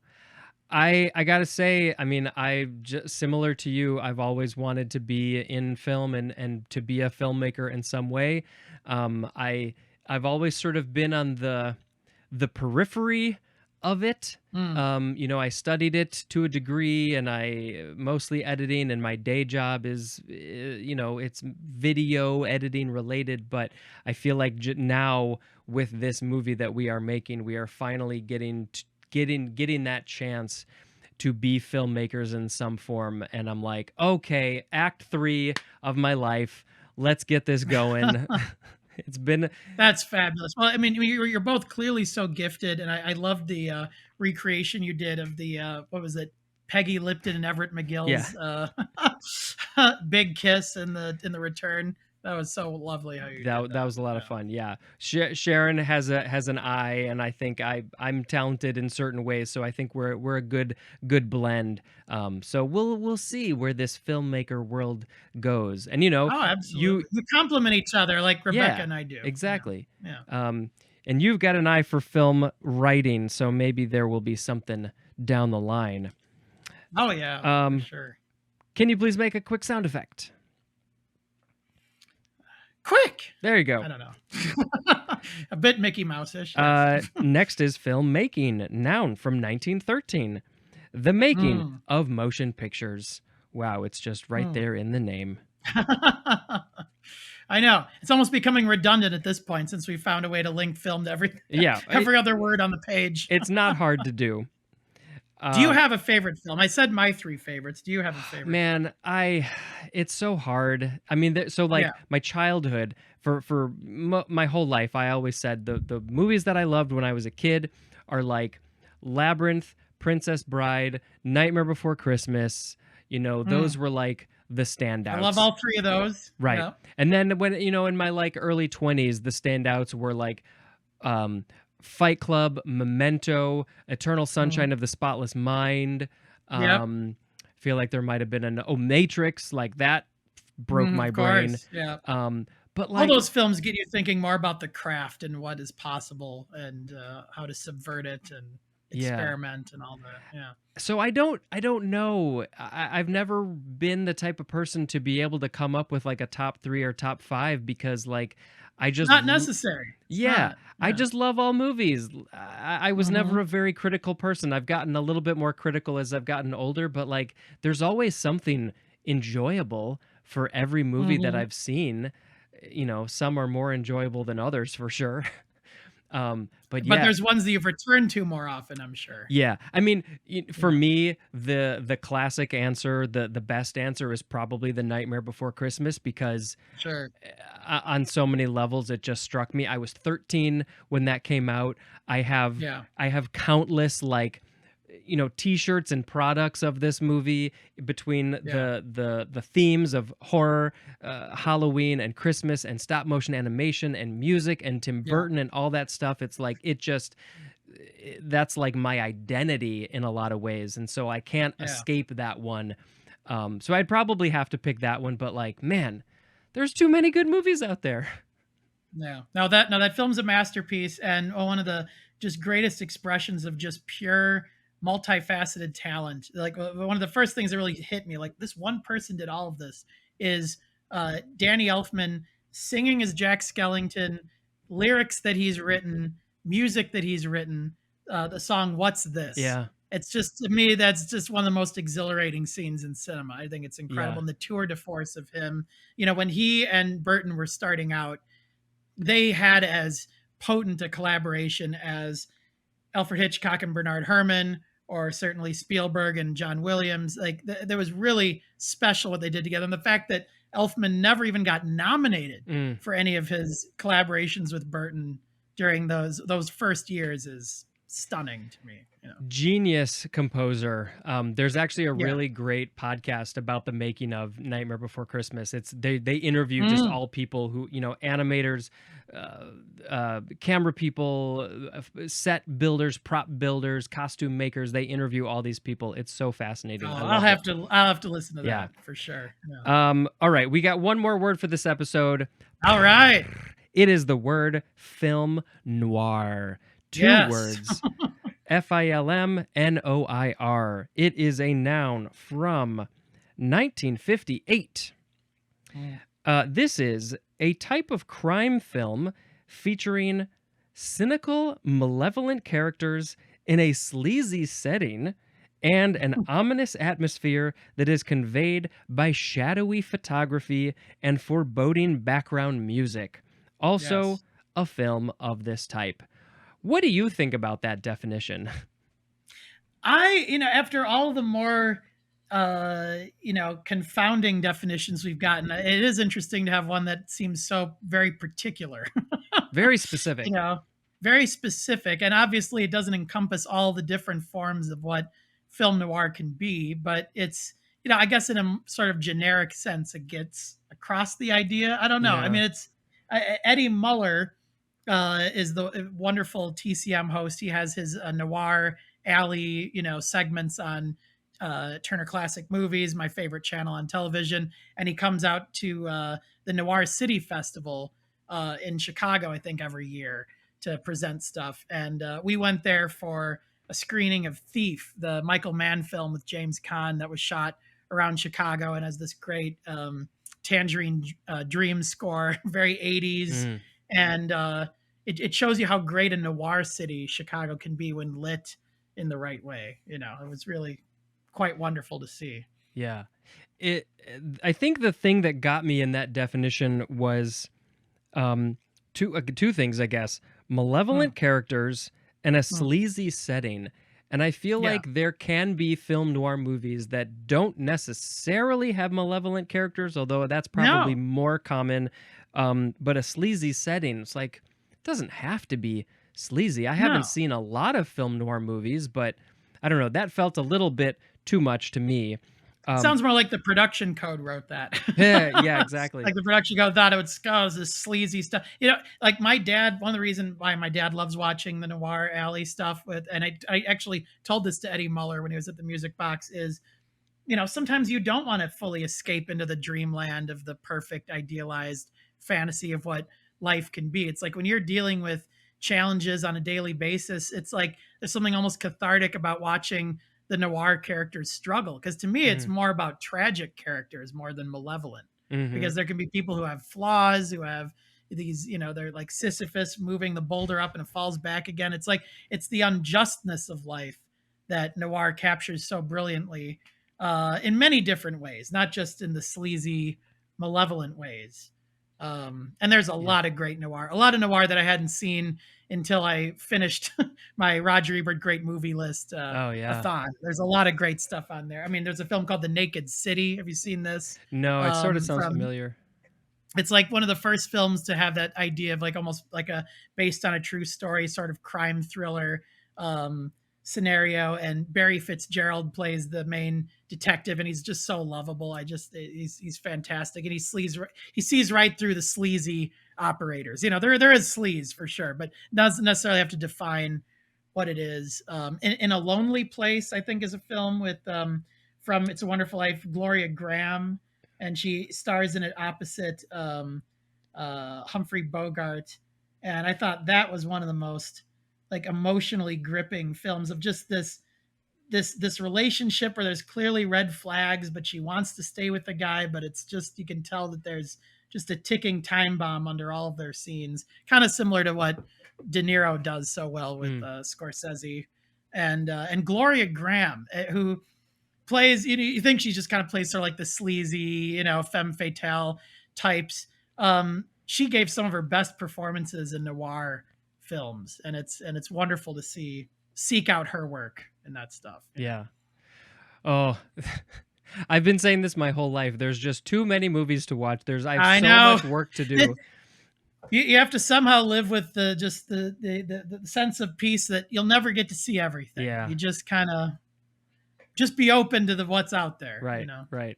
Which is why I would love to like be a film critic, and it would be like, oh, that's my job to watch movies and talk about them and write about them. But I don't think I've never been a very good writer, so that probably will never happen. But maybe I can talk about them. It can always be a part of your life, one way or the other. It always will be. Oh, we do have to say this word is a French. It's two words. It's a French phrase, which literally means black film, and I think that really comes from that photography of those dark shadows, and not just the physical shadows, but also the dark stories. The types of stories that they're telling are those sleazy people, the underbelly, whatever it is. It's the darkness. And you really can tell when it's a great restoration, when they get those really deep, rich, dark shadows. Something like Cat People. You know, you see some of those films from the 30s, 40s with the photography, which they did do quite a wonderful job in the new Nosferatu of trying to have some sort of a palette like that. Yeah. You know. Definitely. I think the best shot, and it's so funny. I keep going back to Nosferatu because it's a film I just wish I liked more than I did. My favorite shot in that film is Nicholas Hoult on the street, in the snow, in the woods, waiting for this carriage to come by. And it's snowing around him, and it's completely pitch black in the forest until there's a plume of light above him. Like the branches have like parted just enough for this little trickle of snow to fall, almost as like a spotlight down on him. And I was like, that's one of the most gorgeously composed shots I've ever seen. Yeah. So I can at least say that for the film. Yeah. At the very least, it's worth a watch he's a beautiful filmmaker for sure. Yeah. I still think The Witch is his best film, and he'll kill me to say that because I know he like hates that movie now for some reason. Man. But I think it's his most restrained work. It's the one that didn't just kind of fall into excess at times. I feel like the other ones do to a degree, but he's still fascinating. I'm still, Robert Eggers still very interesting. I can't wait to see where he goes next. Although I did hear that he's talking about a remake of Labyrinth, and I have mixed feelings. Sounds about like a colossal mistake. I'll still watch it. Yeah, we'll see. But it won't be what that film was, which was a completely singular mixture of Jim Henson, George Lucas, David Bowie, Terry Jones from the Pythons, Connolly. I mean, what a bizarre the amalgamation of Brian people Froud to create something there's nothing else like it. It really he would have to go so far in the other direction. I feel like he has to to make it something unique and different. Yeah. We'll see. Yeah. Which I feel with him at the helm, it will be that. Yeah. I feel like I can at least call it, he's not a derivative filmmaker. For sure. I can at least say that. Yeah. Yeah. Well, we have reached the end, and now you must pick a word of the episode, and I will quickly reread the word so you know what we had, but, we'll see where it goes. Oh, wait, my favorite word of the episode? Yes, you get to pick. Okay. And whatever criteria you want to pick is fine with me. Sure. We had fill in, filling, filling station, fillip, fill out, fill up, filly, film, film badge, filmdom, film goer, filmic, film land, filmmaker, film making, and film noir. I think I need to pick filling because all I want now is a donut with some amazing cream filling. Exactly. But what do you pick? I think fillip is my favorite word because I had no idea what it was going into it, and I love how many different definitions there are of it. Yeah. So, this is a testament to how good your show is that I'm not picking film. Amazing. Even though that's the one that my life is defined by. Although I think the Filmland board game needs to happen. I think so. I'd still like that idea. Yeah. Write up some ideas, send it to me. We'll start brainstorming this Filmland board game. I would love that. I'm down. Let's do that. Down. Absolutely. All right. Absolutely. Real quick, can you tell people like where they can find you? What things do you have to promote? plug away. That's right. I mean, right now there's not a whole lot to promote. I mean, you can find my past work. I was there for a decade at rogerebert.com. You can read my colleagues' great work that's out there now. You can read me every once in a while at my wife's wonderful site, cinemafem.com. I've done some interviews there that I'm quite happy with. And yeah, and then you can just follow me on the socials, Matt Fagerholm. You can find me at Instagram, Letterboxd. I'm definitely on Letterboxd. I think as Matt Movie Man. And just stay tuned. Stay tuned. There's some exciting stuff on the horizon, but we'll have to still remain hush hush at the moment. All right, we won't talk about your hush hush things. Um, and there are things that I would love to have talked to you about, asked you about in terms of film, but we both have dinner to go to, our Yes. own independent dinner, so we're gonna call it there. And I'll have you back for sure to talk about some other words in the future. That would be wonderful. Always a pleasure. Fantastic. But wait, there's more. It's not sold in any store. No, I am just jumping in here at the end to add a few more thoughts about film that we didn't have time to dig into. I have thoughts about film that I would like to. This is the time to get them out of my head, and so I feel like I wanted to add a little bit extra here. Our episode with Matt it ran about 2.5 hours. And that was a long time. So here's a way to make it a little bit longer. I'll try to be brief as I possibly can. But one of my biggest thoughts about film in general, something that I have talked about a lot, that I think about a lot, is that it is probably the most collaborative art out there, or collaborative just thing in general. You could have, I think, I haven't done a full analysis of this, but I'm pretty sure that you could have any job on the planet and do that job for a film, on a film set. Starting at the top, producer, director, these are the real obvious ones, actors. But then we get into hair, makeup, costume, construction, audio, music, anything related to music, accountants, lawyers, food, catering, editing. I mean, I'm just scratching the surface of what is possible when you make a film, when you collaborate, you get all these people together to make something. There is a need for every type of person out there, every type of interest, type of skill, all of it. And so I think it's a special thing to bring all these people together to create something, to create entertainment, to create meaning, to create art, and hopefully meaningful, at the very least, something to entertain you, to divert you from the craziness of the world for a couple hours, but also, to make something new, unique, creative, have some meaning, say something that maybe people weren't thinking about beforehand. There are so many different ways that film can go, and it is the most collaborative thing out there. Yes, you can technically make a movie on your own, but to make something really big, really full, you need help. You need help. You can't do it all on your own.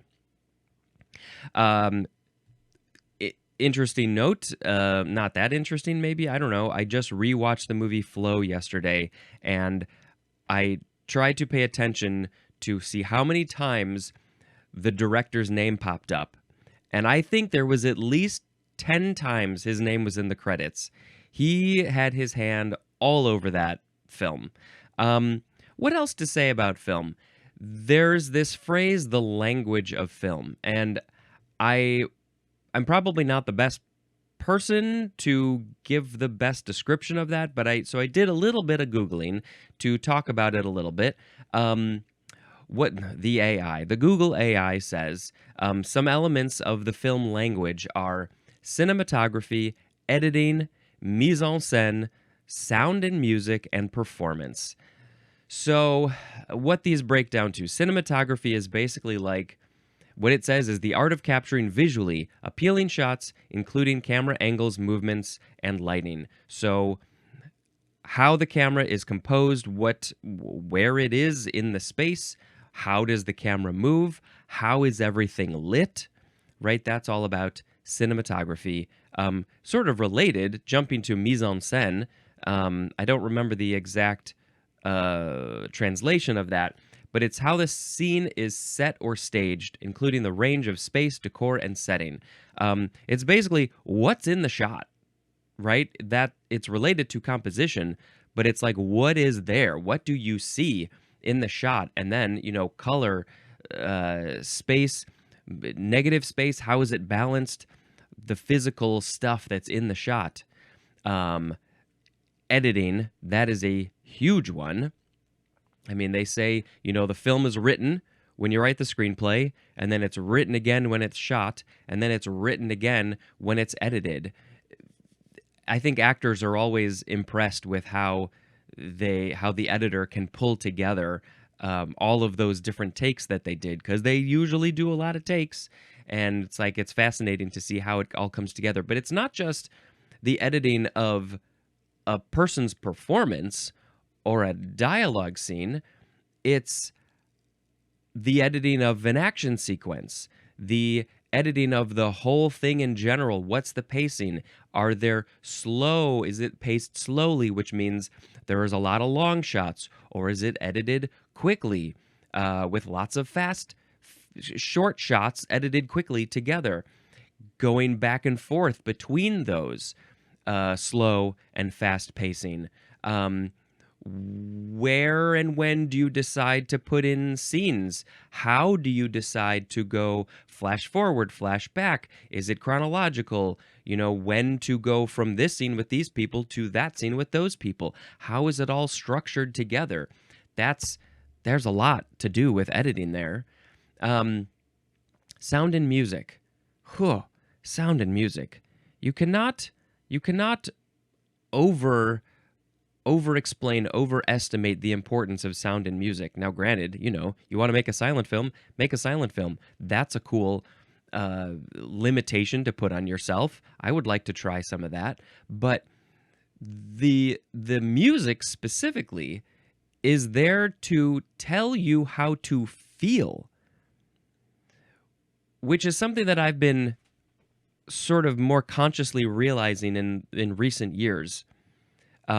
Because my brain is weird, that you could have the words and the pictures and the editing, but the point of the music in general is for the filmmakers to tell you how you are supposed to be feeling in this moment about what's going on.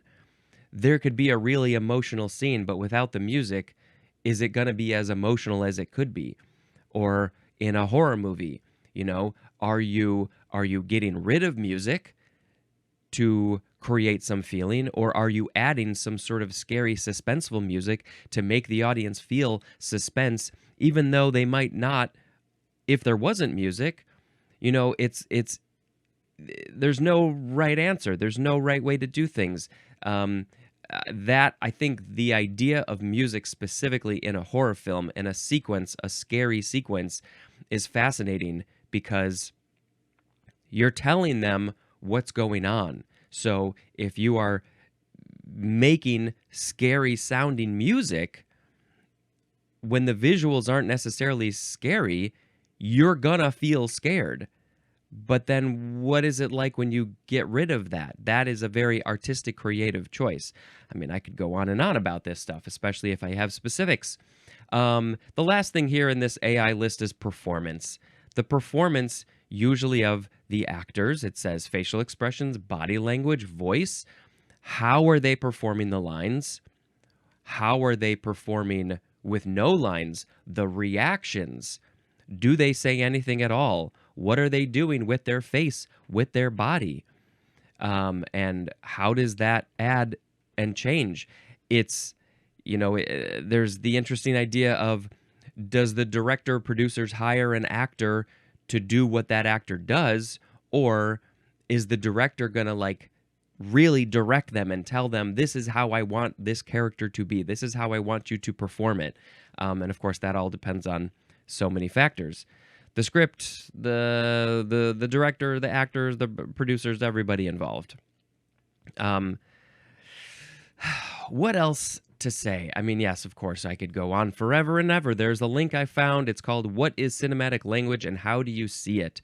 And it is a language.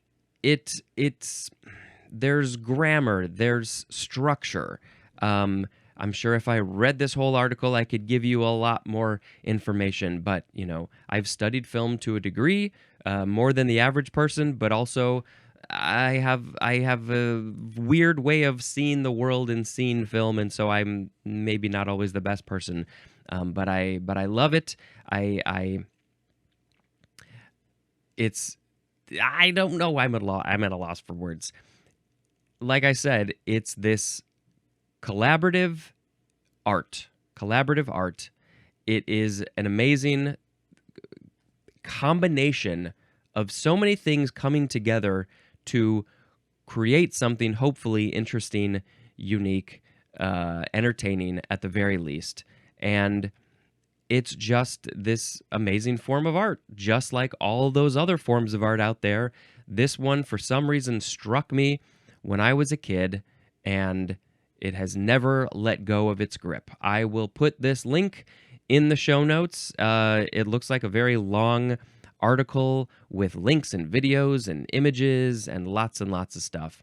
And I don't want to stop without saying everything that I want to say about film. So, Spencer, is there anything else that you really, really want to say about film? Because this is your last chance ever. Well, I will re-mention that I went to the Méliès Museum in Paris, France. It's the Cinémathèque. There's this museum about Georges Méliès, who was really, like I said earlier, the first quote-unquote filmmaker.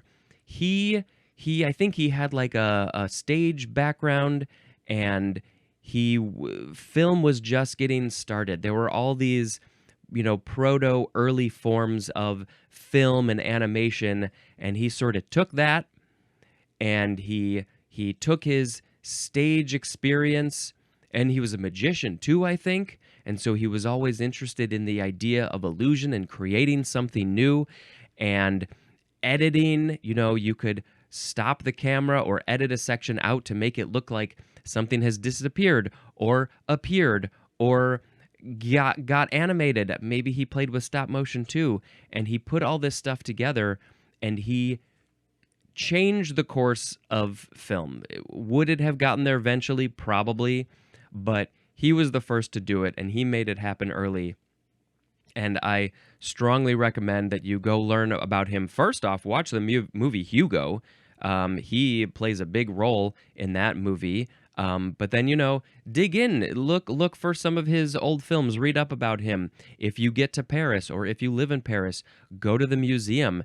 If you are interested in film in general, they have all of that old stuff. They have those old films of like the guy on the horse, the jockey on the horse running, all of those individual images that were the creation of film. All of those things where like there's something spinning, there's a zoetrope, and you see it animated. They have just this amazing collection of stuff. I'll put a link in the show notes for this Méliès Museum. They also have, there's a second part to the museum, which is there's a new exhibit every, 6 months, every year or something like that. And so you're going to get a whole new experience of whatever that additional exhibit is. When we were there, it was a whole exhibit about James Cameron and his art, specifically the art that he has created throughout his life, because I didn't fully realize he is a crazy, amazing artist. And that had an effect on his films. He was creating designs, he was creating storyboards for his films. Usually it's not the director who's doing that. And so he had a very, very close relationship with all of that. And they curated this very cool exhibit of taking his art and kind of showing it with the actual footage. And they had they had like the Avatar head models, and they had a couple of Terminator things, the T2 from Terminator 2, the Terminator from T2, the Schwarzenegger Terminator. They also had the T1000 with his, head blown up, or this spiky hand, and they had all those props, which was very, very cool to see as a child of the 80s and 90s. I think there was a couple of alien things there. I think they had an actual alien. Oh man, it was so cool. It's just so cool to see that stuff in person, and just to learn about these people and these things that they did in the creation of this really fascinating art form, which, like anything else, has gotten very capitalistic, but at the same time, it's also becoming easier for everyday people to make stuff, which has pros and cons. We are so oversaturated with the amount of films and TV stuff out there that we can consume, but at the same time, we are getting more voices, more people, more voices that we should be hearing about, more different types of film and art and unique ways of storytelling. And I am super appreciative about that. I try and see as many movies as possible, but there's just no way to see them all. I mean, even the ones that get theater runs, I can't see everything. And that doesn't even include, all of these small independent or foreign films, documentaries that are arguably the better ones to watch, because those are usually the ones that are more interesting and unique and creative and clever, but they're so much harder to find. So I don't know. That's just my little 17-minute-ish thing to say about film, and I'm sure there's more stuff that I want to say, but I guess I'll just have to leave that for, I don't know, the motion picture section of the dictionary, or the movie episode. Maybe I'll have more stuff to talk about then. When I get there, maybe I'll have actually made some movies. If you haven't heard me say it in the past, I am producing a movie, which is crazy to me. I have been wanting to make movies since I was a child, and I am now co-executive producer of a feature-length animated film with a rock star cast about a rock star. I can't wait for this movie to get made. It is a long, slow process because it's incredibly independent at this stage, with just a handful of us working on it. But it's gonna get made. It's gonna happen, and I hope that that's just the beginning of having the ability to create more films, working with a ton of awesome people. For myself, producing, directing, acting, maybe more, and I just can't wait to see where the future goes. So that's it about film, and back to the close with Matt. All right, until next time, this is Spencer dispensing information. Goodbye.